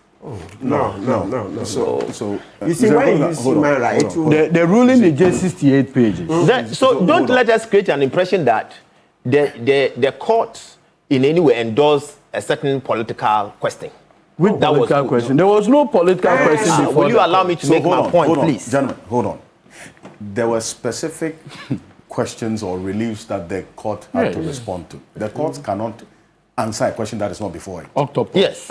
So there was no political doctrine question before the court. That is as if, I mean, we've won a battle at the community court. Meanwhile, the same government had even challenged the jurisdiction of the court. Did you follow the matter? When the ruling was made on even the jurisdiction of the court, nobody came out to even talk about it. But in November 2025, the first interim measures was dismissed. Same court dismissed that interim measure that was put before it by Tokono. The second front is what we've witnessed today. Mine is that, yes, I will not condone and connive with any, body seeking to kind of take this country for granted. But you may be comparing apples to mangoes when you say somebody is earning maybe 1,000 Ghana a year, and because somebody is also earning or has in a way practically within the remit of her responsibilities, that is wider in terms of base, has legally consumed, which has not been proven otherwise, 300,000. So we incite the public against the person. No, what do you mean by if that has been legally consumed and otherwise not proven? Yes, so if I ask you, how much are you earning in a year? And if it is not up to 100,000, and therefore somebody has alleged that I've spent 300,000. It means the person, because you don't earn 100,000 a year, the person must be kind of, in a way, put behind bars. I don't understand what you're saying. Like the question my junior brother and senior lawyer just posed to the lady is what I'm talking about. Which is what? Which is that because she's not earning 100,000, then Tokono, having spent 300,000, must be found guilty. The context of that analogy was that we don't have to seek to water down or belittle the quantum involved. That look. But you need to situate that in proper perspective. That's what. What is the role of Tokono, and what's the role of the lady you asked? And if in any way you find a way of rubbing in that yes, 100,000, if it is even 1 cedi, is money. But you don't kind of create an impression that people are sitting somewhere.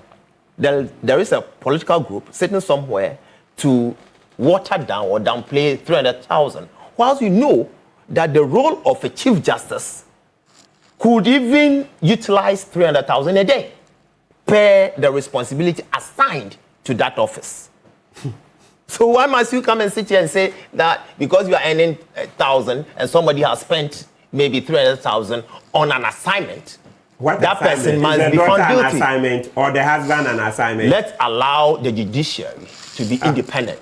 And so go and do rather than sitting somewhere to create an, make it or politicize the judiciary, because you are forcefully putting yourself in, as you mentioned on your platforms in the electioneering campaign. That is where you forcefully critiqued Tokono. You came and hounded him, and somebody is talking about it, and you are not even allowing the person to express himself. Has she been found guilty as of now? So why are we doing this to this? Guilty of what? Guilty of what has been presented to the Supreme Court. Has the ruling been made? What? Okay. You. Oh, in terms of prima facie, we've gone past that stage. What is to be determined on the is it on the 1st or 2nd of July? 2nd of July. What is to be determined? I'm asking you. The reliefs being sought has nothing specifically to do with being found guilty. I mean, in that context, as you put it, it's challenging her removal.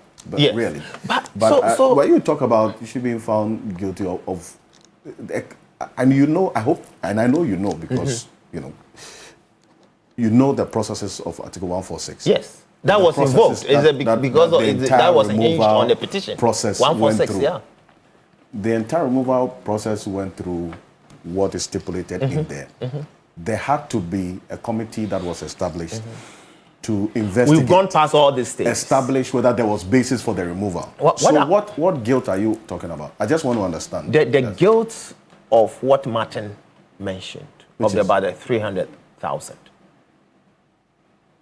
Okay. It forms part of the reliefs that is sent before the Supreme Court. If it is not part, let us know, why is she being removed? That is the capital on which they are basing the argument on. And that is my worry, that we sit here. In future, if we don't in any way define the independence of the judiciary, in future we may have these processes being raised by other individuals who are politically induced.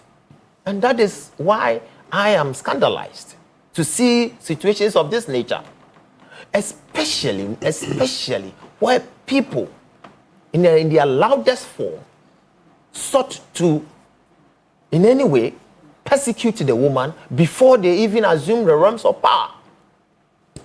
And same group of people who are in this government, doing same. So we need to be careful in this dispensation. I am sad that it's spanning out this way. But I don't know Madam Tokono from anywhere. Any justice or chief justice of the Superior Court of Judicature, I also respect. I respect them.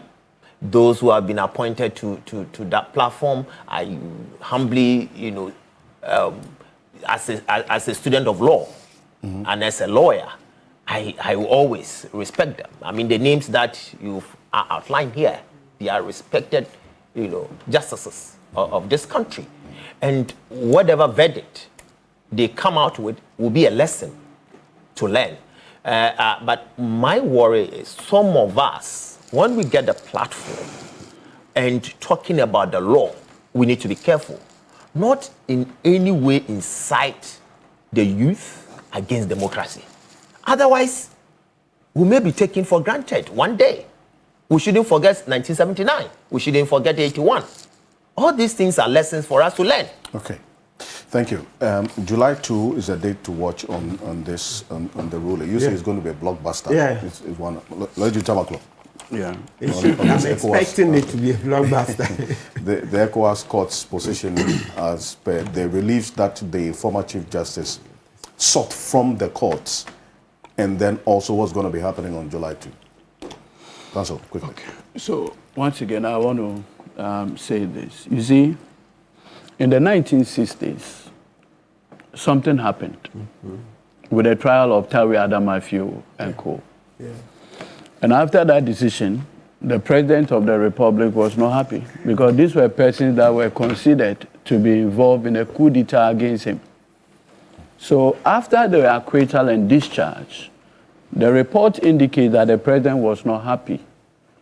And that eventually led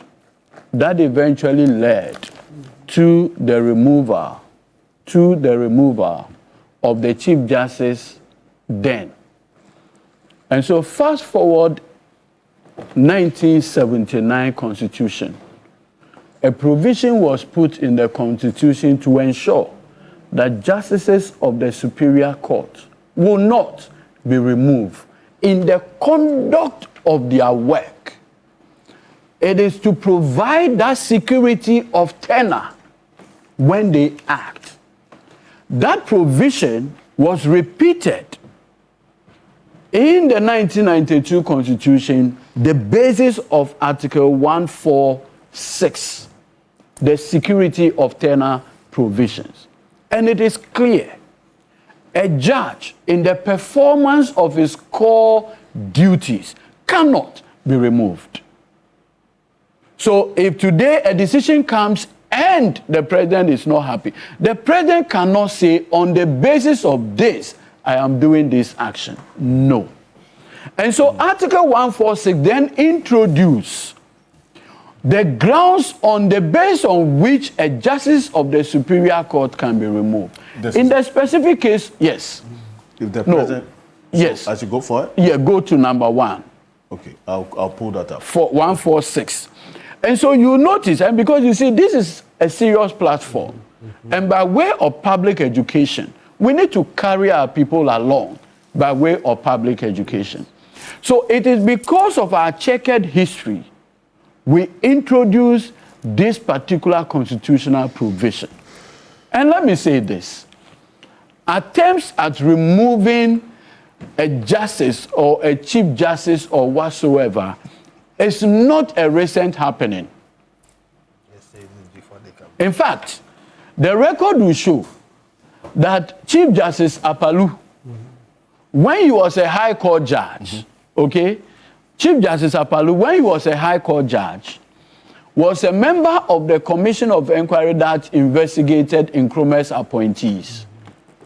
And banned, eventually the CPP was banned. So the idea was that when the CPP element came back under Liman, there was an attempt to pay back, to get him into Parliament when the new Supreme Court was created, by saying that, well, if you were the head of the judiciary at that time, come back to Parliament for your... So that the CPP elements who are now part of Liman will use that platform to say, we disapprove of you in Parliament.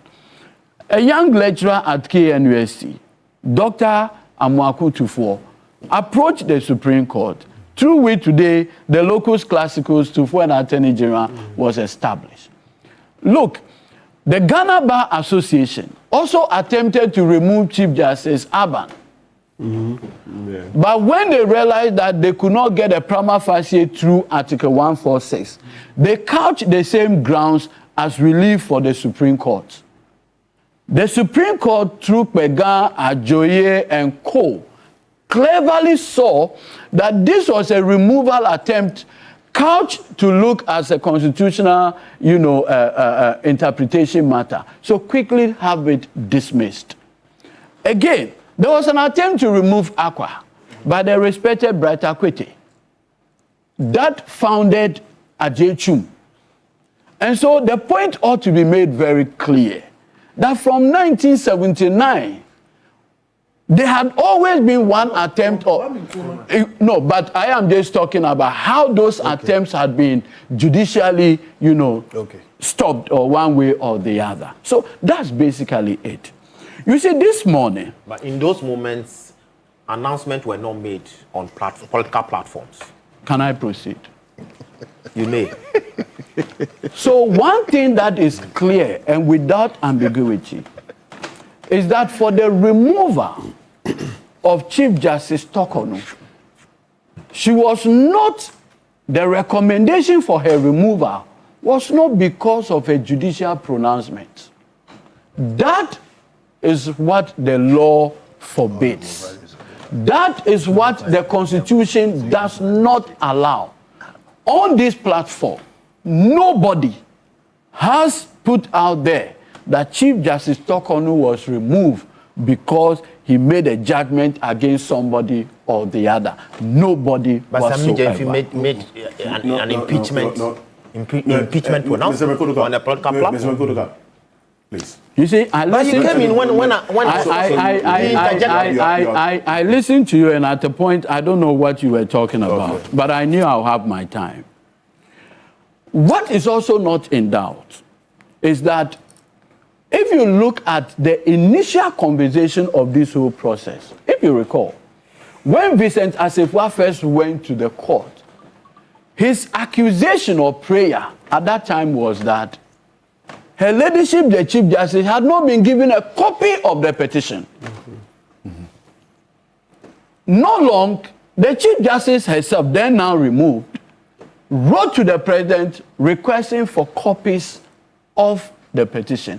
And if you look at the ECOWAS court decision, they addressed that. That as at the time, the prima facie determination was made, she had a copy of the petition. In fact, she wanted a few days. The President graciously gave even more days so she could prepare adequately her defense. So that also not in doubt. Two, the argument has also been made that Her Ladyship, the Chief Justice, was denied the opportunity to put out her case. That the ECOWAS court also found to be inaccurate. The other contention that was made was that, listen, the determination of a prima facie and her suspension is may and not mandatory. And though, to the extent that there was a may in that Article 146, the President or the Council of State in exercising that power ought to have come out with a CI, because Article 296 provides where discretionary power is given to a person other than the judge, that exercise of discretionary power must be construed within the confines of a constitutional instrument.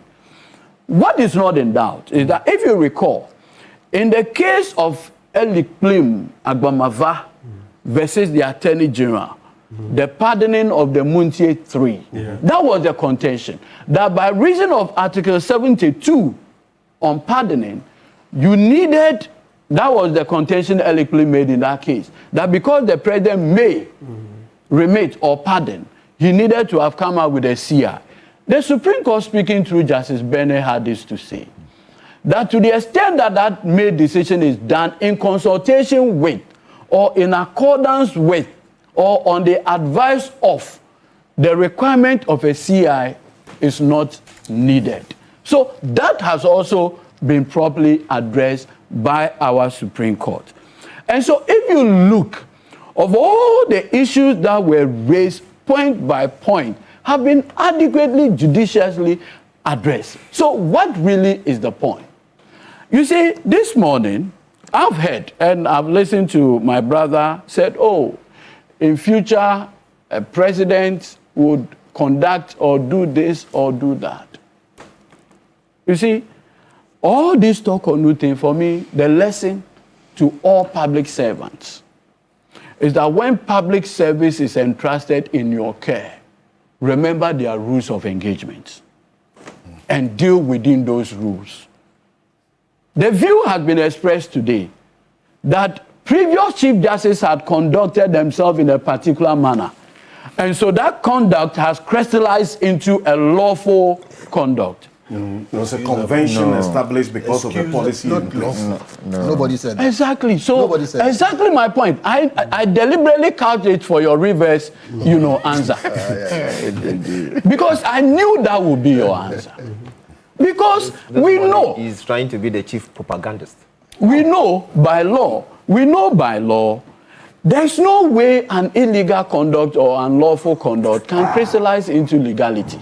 There's no way, even if it's repeated. In fact, if you recall, when the coalition of civil society sued the Attorney General in respect of Domelevo's removal, the argument the Attorney General at that time did was that President Mills of blessed memory wrote to the then Auditor General Duajima also on the accumulated leave. And for that matter, Akufo-Addo doing same was lawful. Yeah. The Supreme Court said no. To the extent that conduct, there is no way precedents can be found on it, even if it's repeated 100 times. Again, so far, Judge Nawood in the ex parte Richard Anani decision also repeated the same thing. So there is enough constitutional basis for this, you understand. But you see, this morning, I've seen that Mreku Duka went back, forth. First, he started with Fifi Kwete. Then he came to Sami Jemfi, and then it's all over the place. You see, let's not do this to ourselves. I thought you didn't understand what I said. Unless, of course, we are saying Sami Jemfi anticipated, or Fifi Kwete anticipated, or Eduji anticipated that the Chief Justice was going to travel with a daughter and husband. Clairvoyance. Excellent. Clairvoyance.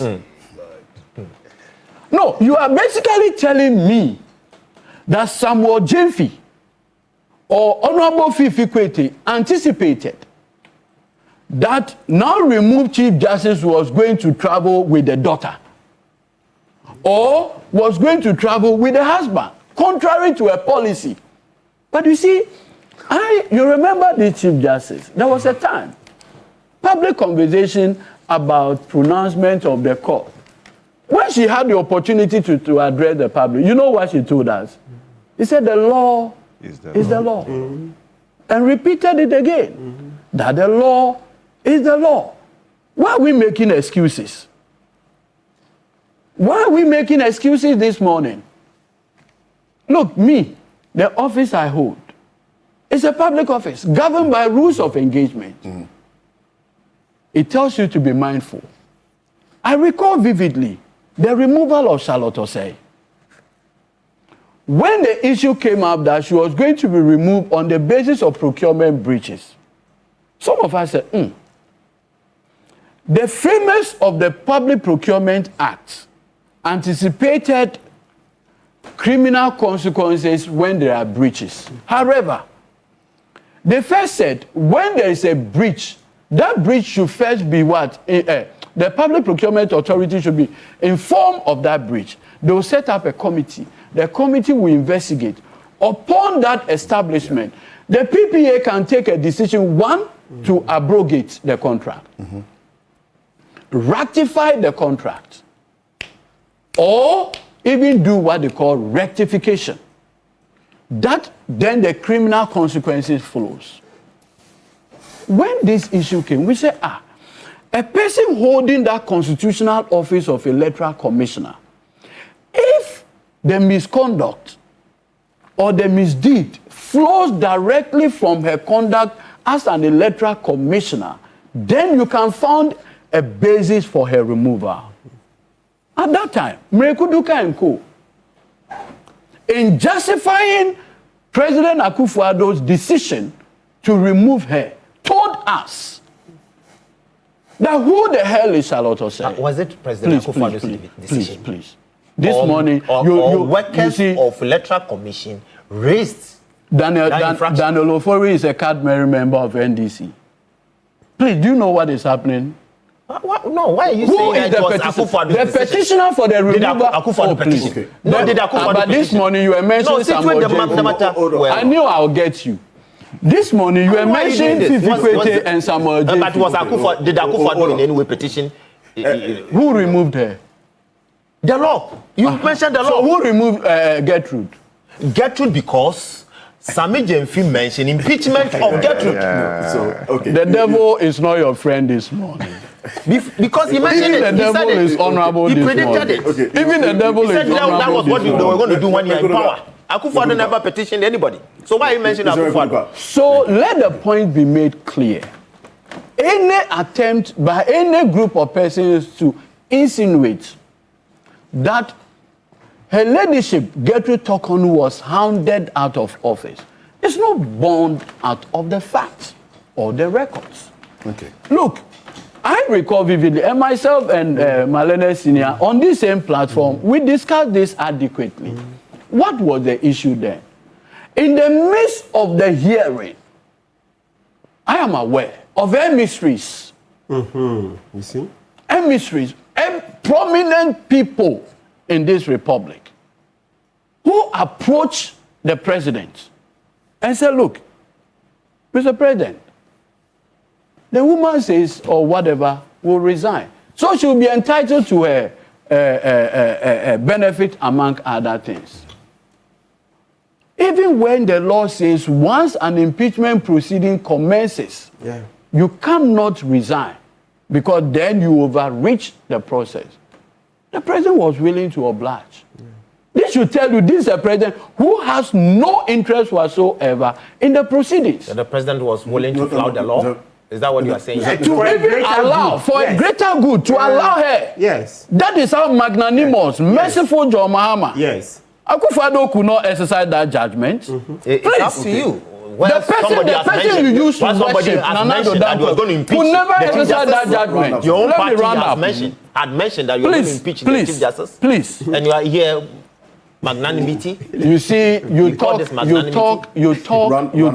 about, you see, I do not want to go back so that I dignify what you are doing with equalization. Yeah. Why were we not in this country about Charlotte Osei and the rest? She didn't even get a copy of the petition. Yes. Who was please? And you know the person who established a prima facie against Charlotte Osei, Sophia Akufu. I don't want to talk about her. I have great respect. Please, I beg you. I have great respect. She alone, please, your friend has been please, she alone made a determination of prima facie against Charlotte Osei. Today she has a problem. But not Akufo-Addo. Oh, please. Mrekuduka, why are you doing this? There was specific. I'm just asking a question. Case, so you see, the humble the point, very well. The point I'm making is that she, Sophia Akufu, alone, as a Chief Justice, made a prima facie determination against Charlotte Osei, and it was lawful. Today, her colleagues, members of Council of State, makes a determination, and she isolates herself and say the decision of the collective. I mean, what's the principle here, madam? Because of the great respect I have for her, I decided that this matter, I won't even respond. But she alone. And it's on the basis of a prima facie determination that President Nana Akufo-Addo together set up the Justice Burning Committee, together with Mafosa, Agnes Doji, and the two civilians that made the recommendation for the removal of Charlotte Osei. If her decision is proper, principle of equalization, why is she trying to undermine the decision of the collective? Okay. The point ought to be made adequately clear. We are building a constitutional democracy. Excellent. These things will be coming up. Okay. I am happy that all these lawsuits, ECOWAS courts, and others are coming in. they serve a proper precedent. But let nobody, absolutely nobody, say President Mahama had or made any comment prior to becoming president about the removal of Chief Justice. If anybody is able to show me evidence of President Mahama ever making any comment as to the removal of a Chief Justice, I want the person to put it forward. Don't go and refer to very inconsequential, immaterial issues as the basis. In any case, did anybody know, with respect, that she was going to travel with her spouse or family members? Now, it's some 7 minutes of the hour, 10 a.m. There's a question from Dr. Kwame Asante to lawyer Kofi Bento. Says, I want to find out, okay, says, good morning to you and the panel. I want to find out, first of all, if the specific convention or policy that was adopted by the Judicial Council, which legitimizes the decisions taken by past and the specific Chief Justice in question, is, if proven to be inconsistent with the Constitution, one that can be glossed over as a mere administrative situation. No, even the policies you are found to have breached, even the policy. Yeah, there are two different things. The policy itself, in and of itself, was not declared unconstitutional. But even the same policy that others had used previously, she was found to have breached it. I see. So it's a two different things. The answer to Dr. Sante is yes. One, there was a convention, something they did. Lawful or unlawful, that's another matter. But they did that. They interpreted the rule apparently differently. Now, in the particular case, what I am told or what I read is that she also did what is normally done. And an audit question was raised on it. Why this?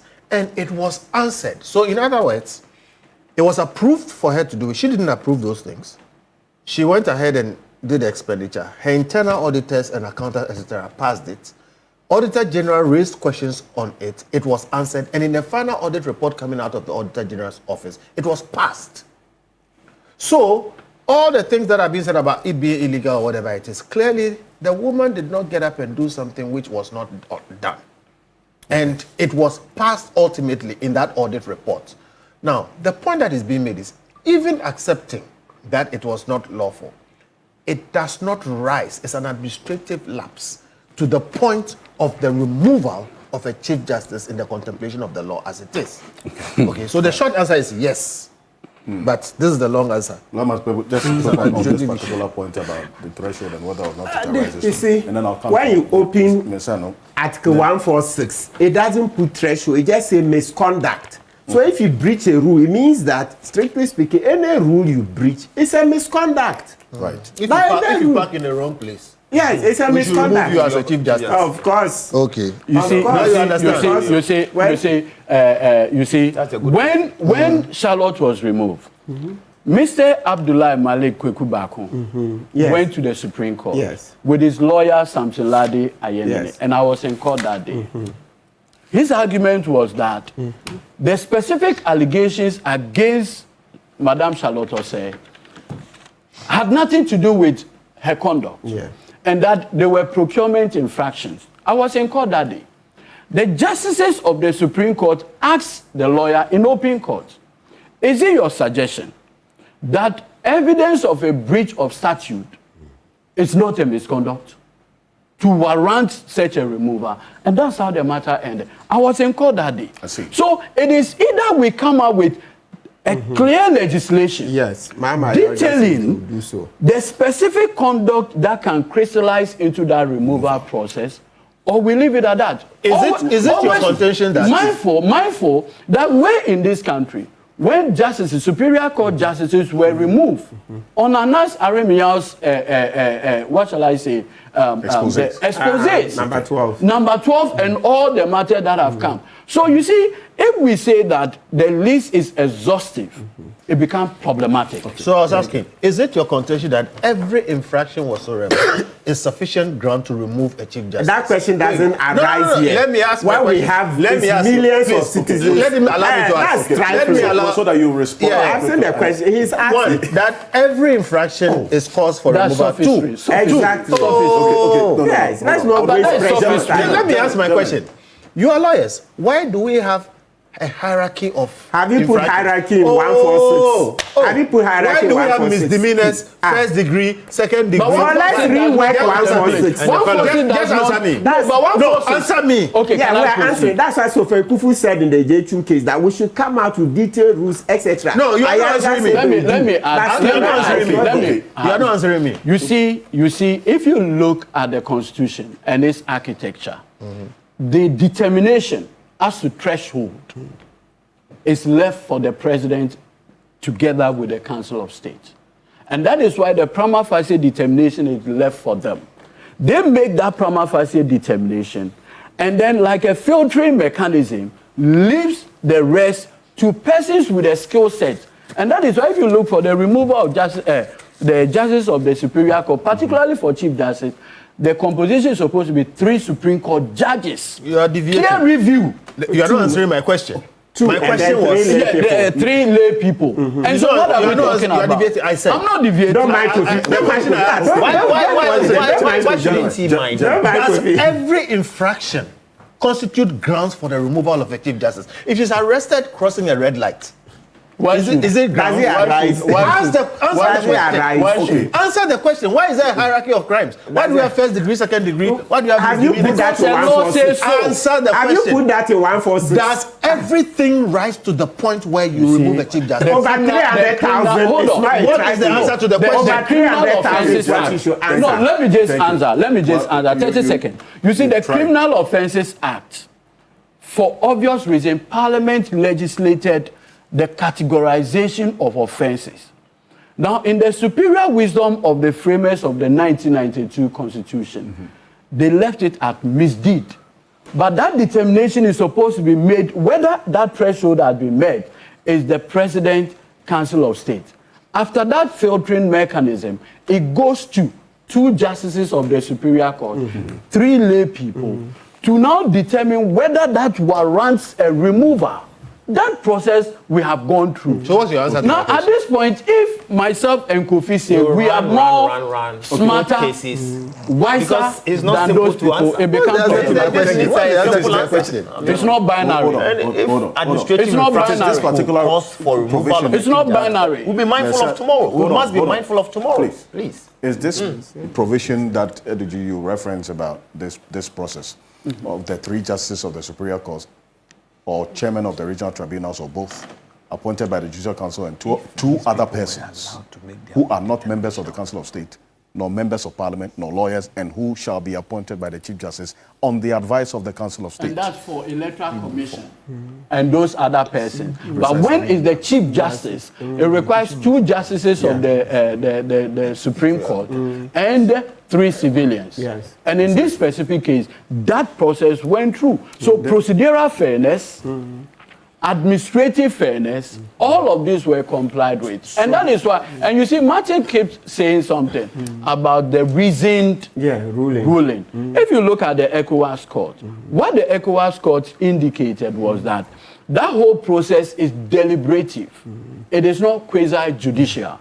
And that if it was a quasi-judicial inquiry, then a reasoned ruling would have been given. And I want to believe that it is because of who the members of the council, the president, are. If it crystallizes into a different conversation, it's different. I'm not sure the reasoning of Sophie Akufu in the removal of Charlotte Osei came out. No. The prima facie. No. Even though she was a judge. Yeah. So you can see the there distinction. definitely has to be some learnings and takeaways, and that's the that deliberate thing to me, I disagree. It's a serious matter. Absolutely. I think first of all, we are happy that the ECOWAS Court has ruled. It gives us something to chew on. But critically, in my view, the question on my mind is that we clearly need some kind of clarity in terms of what is misconduct, what is misdeed, and guidance that allows at any point when we take a decision, there's clarity. And I'm wondering, how have other jurisdictions resolved this? We seem to be having an internal discussion, but there are other countries that also have a democratic system. How have they addressed this issue of misconduct, misdeed, especially when it comes to the judiciary and decisions that are taken? And the things we can learn from them as well. Of course, public policy, there's a dynamism. We need to learn and then improve on it. And I think we need to take these situations, whether it is Charlotte Osei or whether it's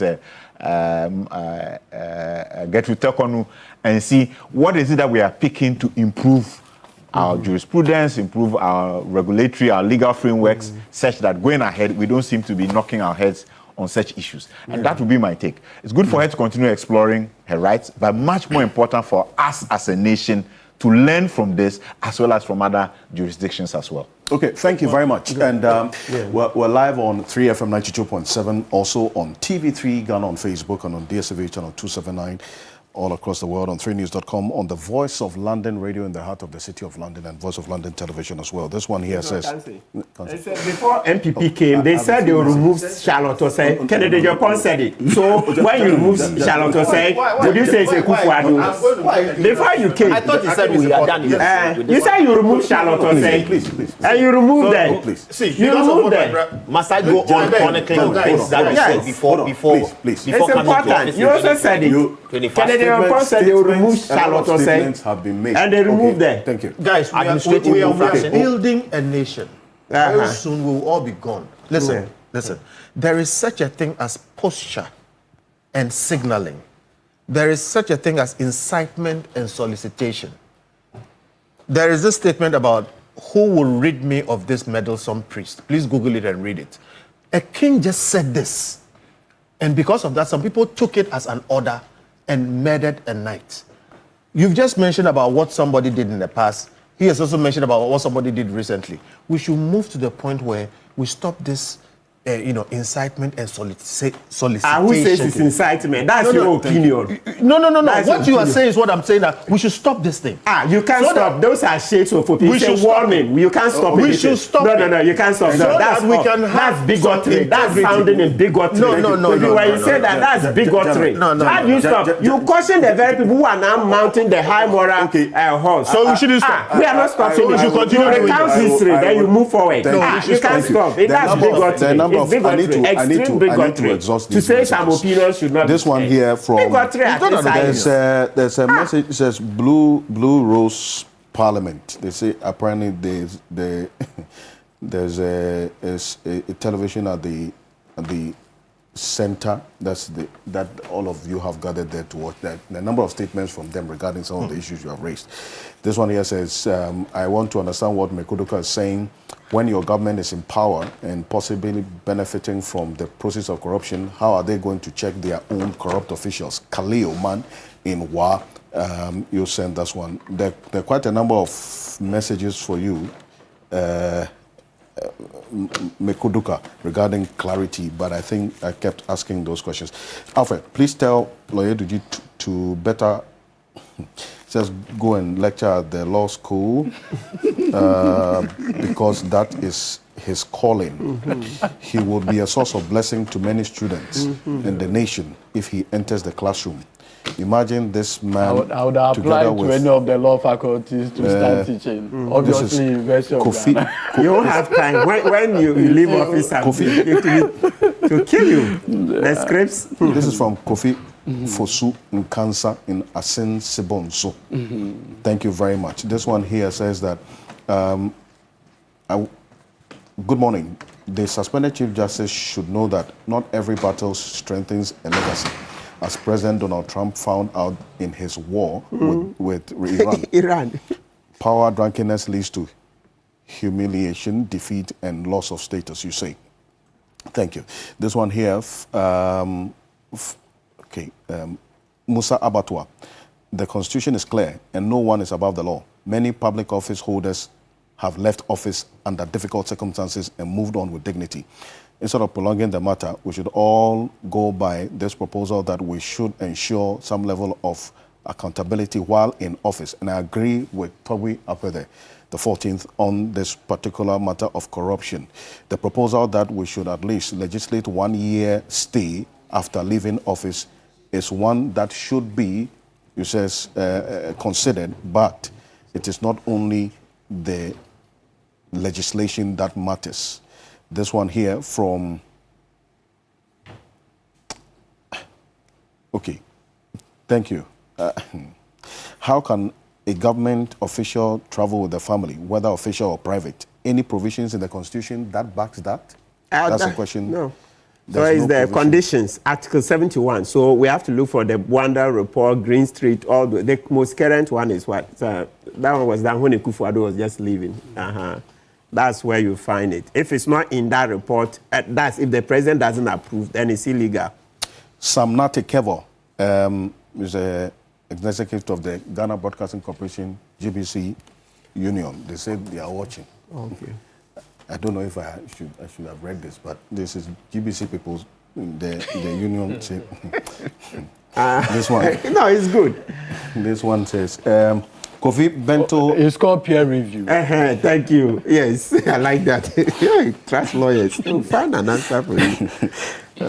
It says, Kofi Bento advised Ken Ofori-Atta not to return to Ghana, yet the same person is advocating for a law that appointees should not leave Ghana until 1 year has elapsed. His suggestion is not genuine. You say it is quixotic, academic opinion. Okay, thank you very much. Thank you. There are quite and I'll read them as we go on, but also for our social media, on Facebook, a number of you have sent us messages.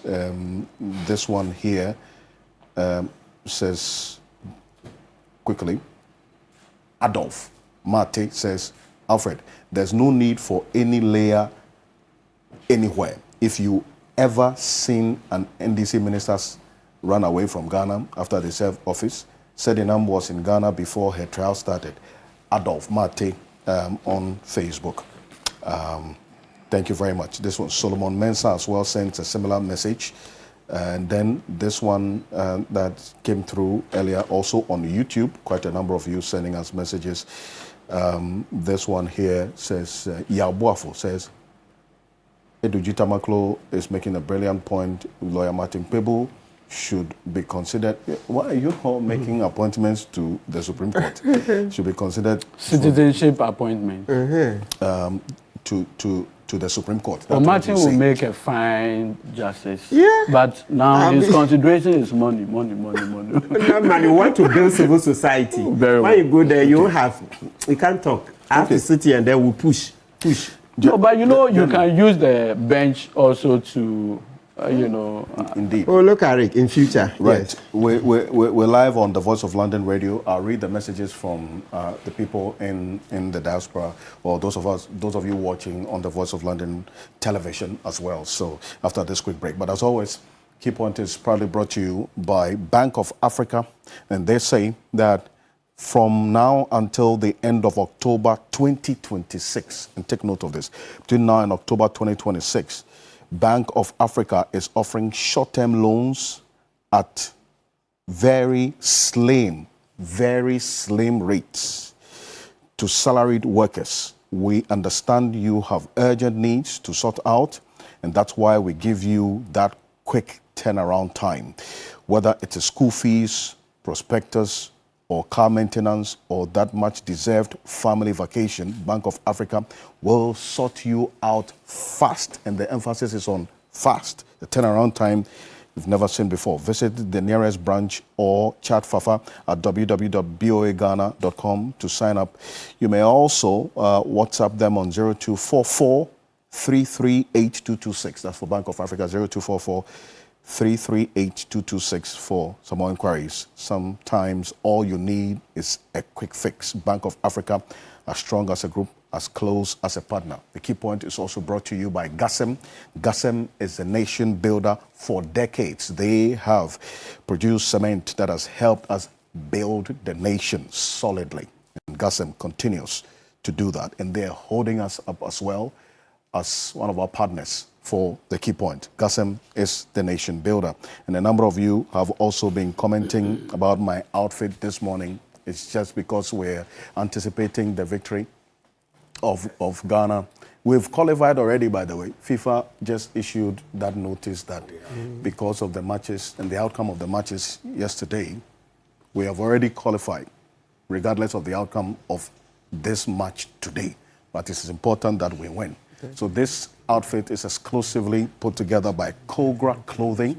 The ones with every outfit you see me wearing every Saturday, they put this together. And my guests are also going to get a copy of this or their own outfit as well from Kogra Clothing on this. So if you want this, and well, this is what FIFA just put out not long ago. So this is the FIFA verified handle. Ghana have qualified for the round of 32 following today's matches. So this was 6 hours ago. So this is just to confirm what I was just saying earlier. But for Kogra Clothing, in joining the celebration of the Black Stars, call them for this outfit and many others you see me wearing on Key Point every Saturday. The number is 0244-238-341, 0244-238-341. You can also call Kogra Clothing on, sorry, cancel. Sorry. Yes. You can also call them, on 026-055-8056, 026-055-8056. The number is 026-055-8056. And good morning to Mr. Kofi Bentum Kwansen. He is a former National Security Coordinator, Kofi Bentum Kwansen. Thank you. He's doing the watch, and he gave these books for you. Oh, thank you. Our guest for today. So Kofi Bentum Kwansen, the former National Security Coordinator, authored this book, Ghana Politics, Some Harsh Words. So you can, I think, Mr. Bento, you have a copy of this already. So yes, this is. I hope you stated bigotry. Yes. We'll be back shortly after this quick break. Stay with us. Throttle us with bigotry. Why? Stay with us. We'll be back shortly.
what is entertainment in football? For me, entertainment in this game that some people call it football. I call it the winning business. It is to fight 90 minutes for the result to win. I mean, the only medicine that works in football it is to win and see everybody happy around us. For me, it was really a football match. The game we play was a really football match. The game that happened against England. Some people, when they see a game with the result 6-1 or 7-1, it is entertainment for one side. The others are the clowns in the pitch. I did not born to make that role, and I don't want that my players. When they play one game, they don't put everything in the game to win the game, to compete at high level. So this is, for me, it is the meaning of entertainment: emotional, technically, drama in the game. And I think the game against England have everything, have drama, emotion. This is all the effort, sacrifices of the players. It was wonderful. Yes. Gentlemen, hold on. Welcome back. This is Key Point on TV3. There's a lot that goes on behind the scenes. We're live on 3FM 92.7, also on TV3 Ghana on Facebook and on DSTV channel 279, also on the Voice of London Radio, Voice of London Television. Let me just remind you of the National Petroleum Authority. This July, Ghana will host global energy leaders and experts at the Ghana International Petroleum Conference 2026 on the theme Building a Resilient Downstream Policy Innovation and Investment for Growth. His Excellency, the President, John Dramani Mahama, will be the distinguished guest of honor.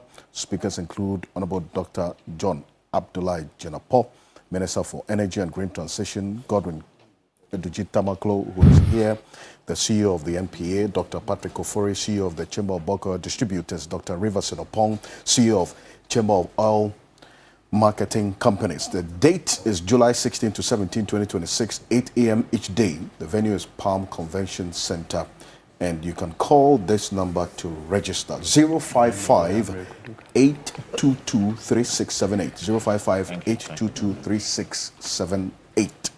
For some more inquiries. The man you just watched is the master tactician who has been celebrated, at least for the past few days, because of that tactic put in place to tackle our colonial masters, England, which end us this point. And we have effectively qualified from what we're hearing now from FIFA. There's been that official notification I showed you earlier. Carlos Queiroz has been praised for this. But we have a game tonight, and I think that the love is back for good reason with the work that the boys have put in place going into this tournament, rated the least in our group. I don't know why the football people made us believe that Panama was going to be Panama is the least to look out for. In the FIFA rankings, they are rated higher than us. So as to how we thought that, I mean, we're just going to do away with them with ease. That's why Jerome Ochi is here. He is a sports journalist, celebrated sports journalist and a writer, but also now he wears the hat of the public relations officer for the Presbyterian Church of Ghana, national. Congratulations. I think it's in order. But Jerome, it's good to have you. Thank you for joining us. Thank you. I don't know what pie you the football people are eating right now. Is it a humble pie or a pie of pride? Well, because when they were going into this tournament, you said they have a weak goalkeeping. Oh, sorry. Weak defense, weak midfield, because there's no Kudus, there's no Jiku, there's no Salisu. Weak striking force. We just didn't have it. Weak Oluman coach, as you people put it. And now here we are. Yeah, I don't think a lot has changed. So, I mean, personally, I'm still cautious in my optimism because, you see, you need to score to win. And the little I've seen, even though I commend the coach for whatever he put up against England and ensured our valuable 1 point. I'm still careful because you need to score, and the Black Stars haven't scored, apart from... They've scored one. Yeah, apart from the goal against Panama. The teams I am seeing in the World Cup, most of them are scoring, and we haven't really demonstrated that ability to score. The defensive approach is okay, but it was only good for the England game. And we need to look beyond the England game now and see what else do we have to do, especially in the knockout stage where you won't have the opportunity to come back if you go down too many times. And the lack of faith in the team before the competition was not born out of emptiness. I mean, there was a reason not to believe in the Black Stars, because the last AFCON, which was the most competitive competition they could have played before the World Cup, they didn't qualify. The previous 2 AFCONs they had played, they could not win a single game. So the build-up to the World Cup was that the team had not really shown any stellar performance to bank your hopes on, you know. Except to say the Panama win was important. It was our first game. Panama, yes, is ranked better than us, but if you look at what Ghana has done in football, Panama hasn't done anything. And that pride was what we rode on to beat them. And it is why we must celebrate that win. And against England, I didn't have any hope, I mean, to be honest with you, because like I said, I haven't seen the Stars win the way I want them to play to win. But I think the coach did the most important thing, which was to prevent England from scoring. And once you are not scoring, chances of winning is low.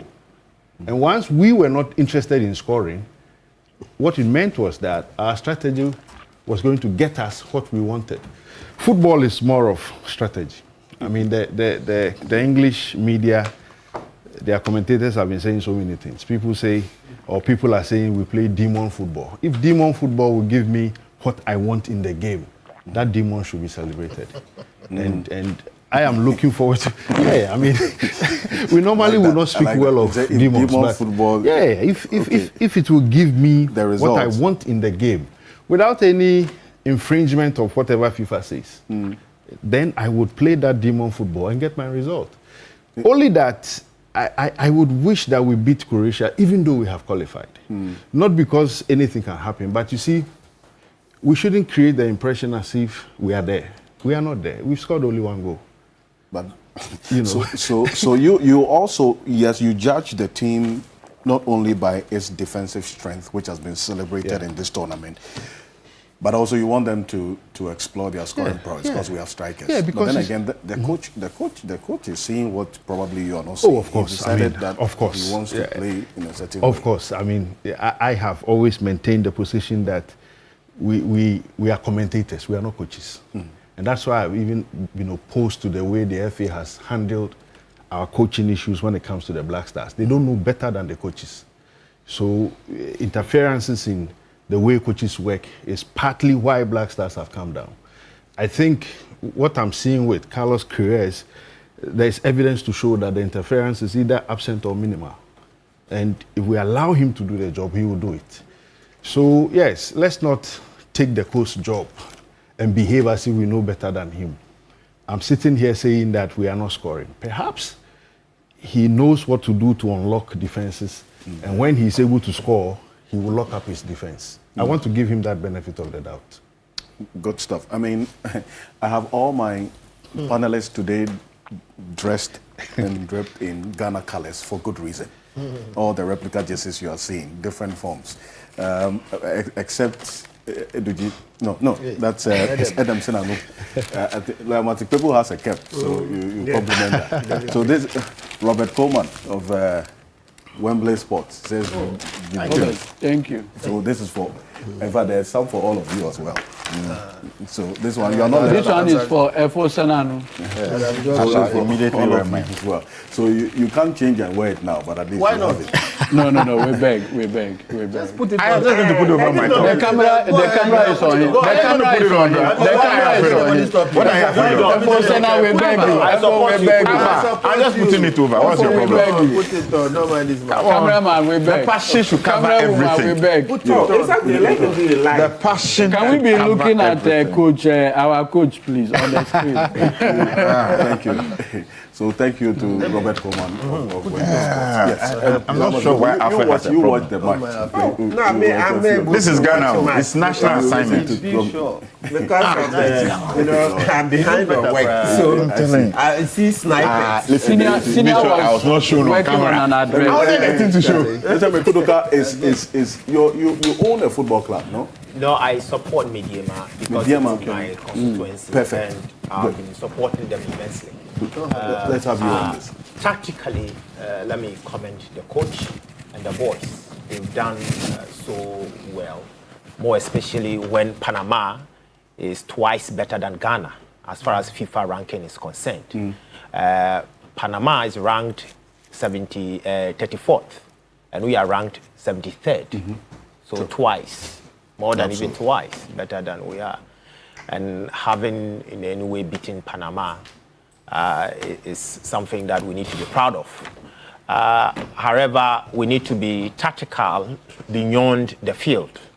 Why am I saying that? With this game against Croatia, I will recommend that some of our reserve players must be put on the field because we can tactically kind of dodge that of Portugal. Why? Because if we lose this match, we are likely to play against Colombia. If we win, we are going to go to Canada, of which Partey is not going to be allowed in terms of visa acquisition and all that. So myself, thinking through and being tactical, I believe some of our reserve players must be also tested on the field. If we lose, better for us, because then we're going to go Colombia route, go through I think Sweden before hitting quarterfinals. And if we are beaten or we are lucky to beat Argentina in quarterfinals, so be it. How is this luck?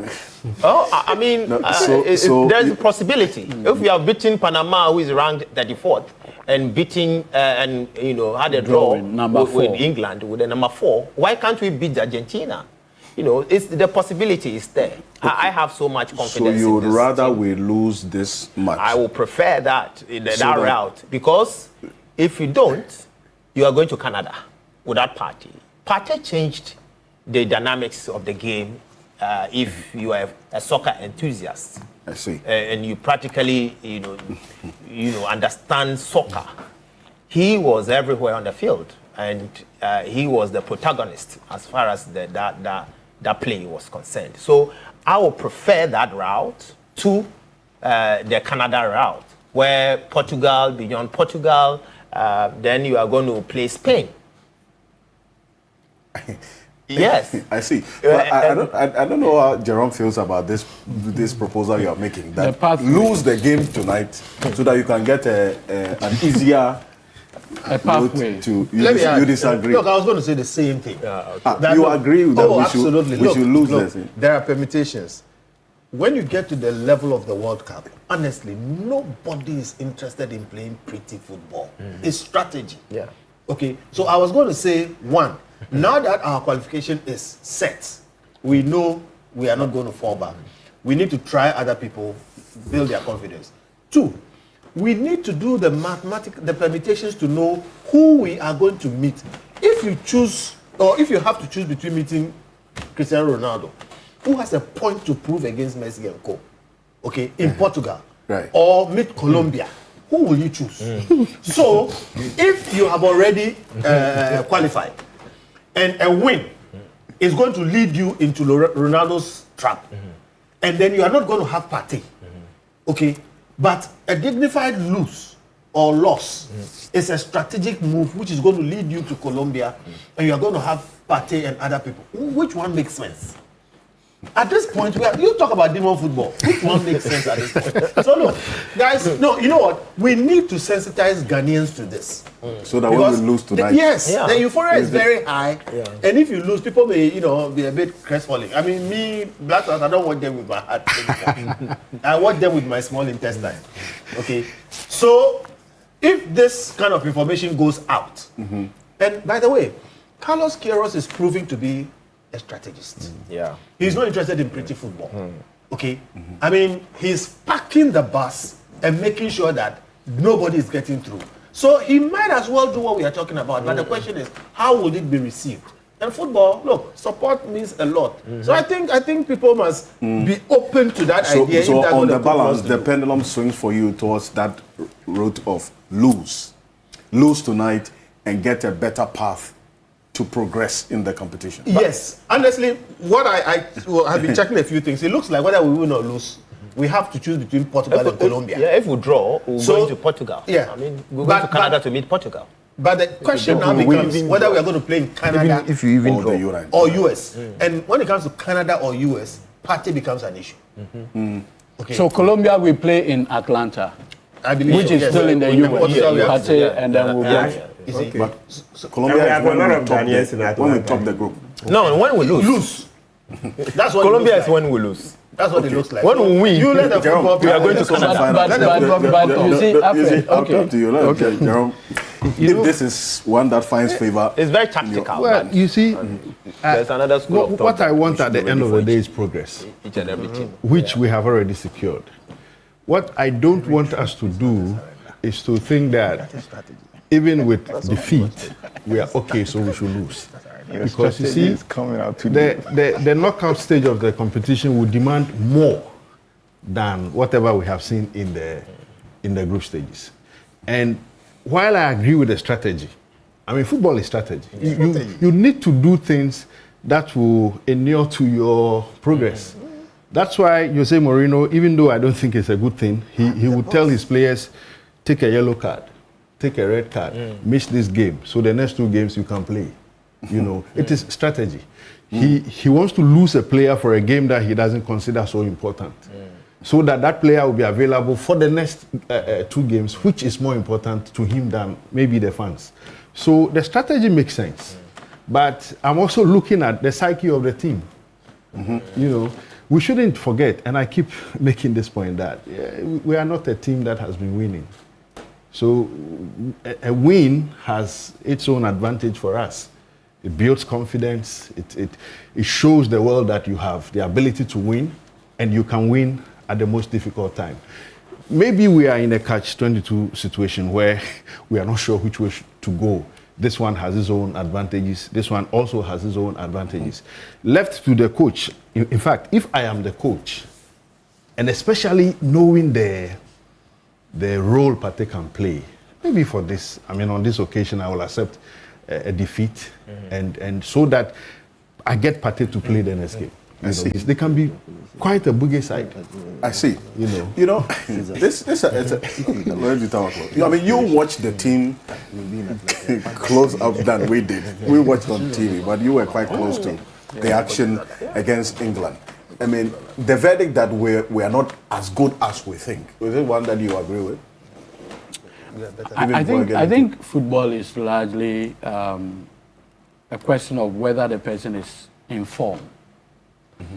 At this moment, I think the coach has assembled one of the best compositions, almost trying to mirror the 2010 team. If you look at the talent, very raw talent, but the challenge I've always maintained is you're able to appreciate how dynamic a team is based on the opponent they are playing with.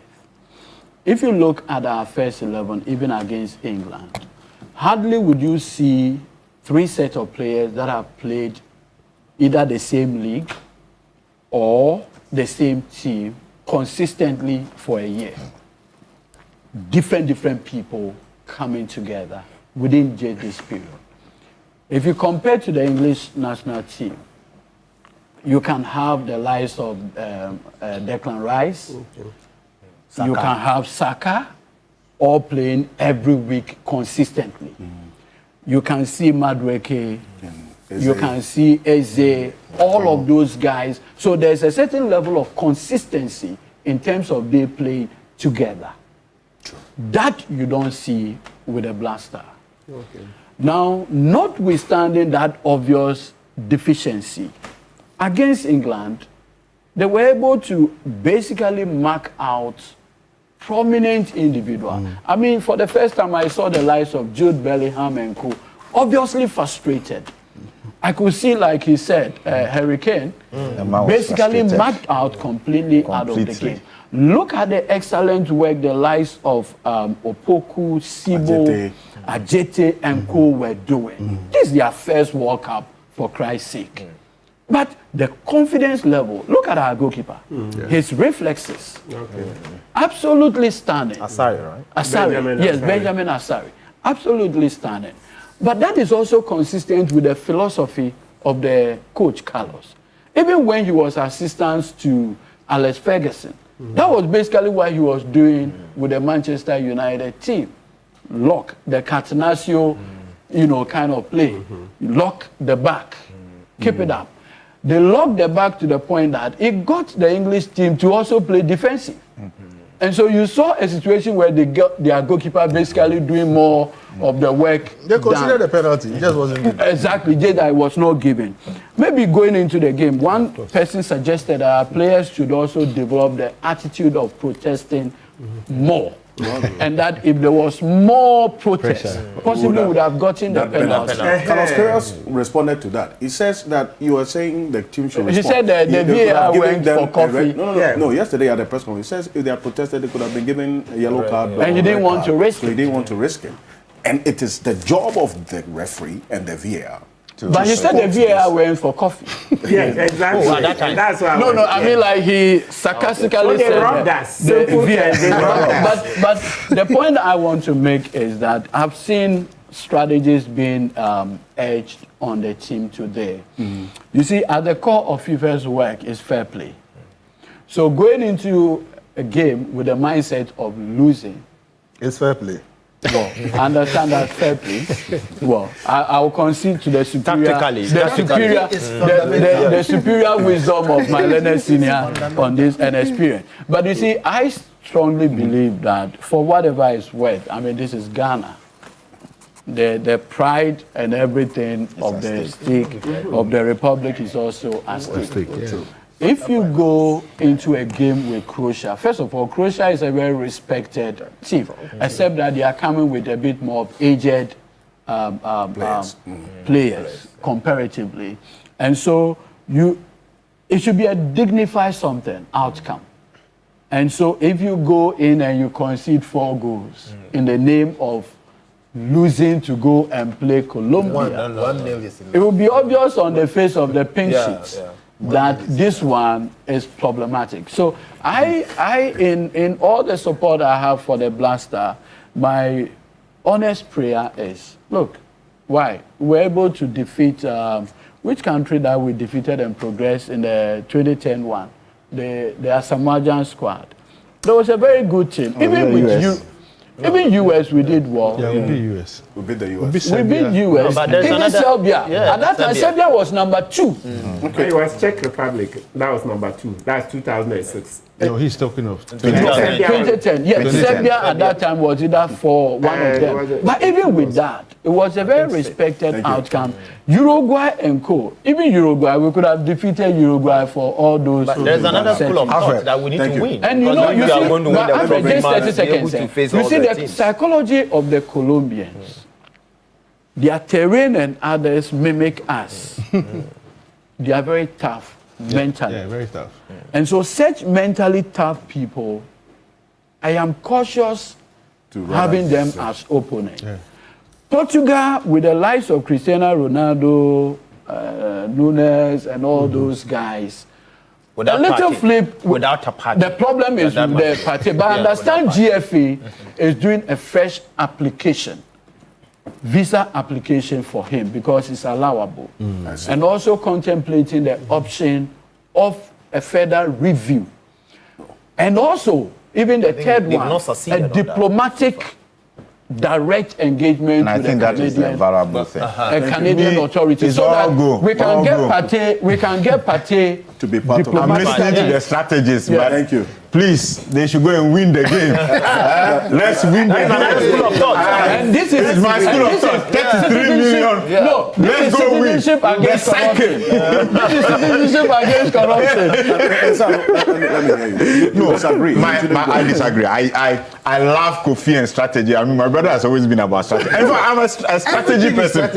But I think that looking at the psyche and to terrorize them, you know, give them a bit of trauma, I think we should win. I think we should not worry so much more about Portugal, Colombia. Yeah. I think at this stage where we are, given the losses we had before entering this, a win to consolidate the fact that we are going somewhere is critical. I'll support you if you get And you know that, and Senator, do you know that if we go further by beating Portugal, can you imagine what this country will do? Okay. So we want the government of Ghana for me to pursue the diplomatic efforts to get Partey's, you know, that is critical. If it requires giving a phone call, direct phone call from the president, Prime Minister and the President. Yes, so that is very important. All of these sentiments having been expressed, this is what strategies do. Mischief. You don't assume that everything is going to work. So you plan and ask yourself, what if it doesn't work? Number one, what if we don't get a visa for Partey? One. Number two, you are going into a match right What if we beat Portugal? And you have already qualified. Okay, are you going to risk your players in this match, which is not consequential? So somebody goes in and one of the defenders break their leg, or you know, Atizigi is not playing now. Why? He was hurt. So you put your big players in a 90-minute non-consequential game, and somebody gets hurt, and you meet Portugal. What are you going to do? So what strategies do is to assume that not everything will work and play against it. Now, as you are moving along, you are shifting. If we get Partey a visa, then maybe we will change something small. But even if we change everything, question, when you have an inconsequential match ahead of you, and you are going to look between picking C. Ronaldo. Now, already people are trolling Ronaldo. In 30 seconds. Because of what Messi has done. What if we top the group? What if you don't? And I'm saying a strategy does not work with what if. What if you don't? Anyway, thank you. Daniel, I want us to win, but I want us to progress more. Let's use strategy. Daniel Martin says at the World Cup, a team should be ready to play any team. Sometimes the so-called easy path can be your Waterloo. Croatia is a good and compact team. Their coach has been with them for 4 years. You agree? Thank you. Yeah. We thank you so much for this. Yeah, we appreciate it. So we have you again next week. I thank you. People will say we know our level. Gentlemen, thank you so much for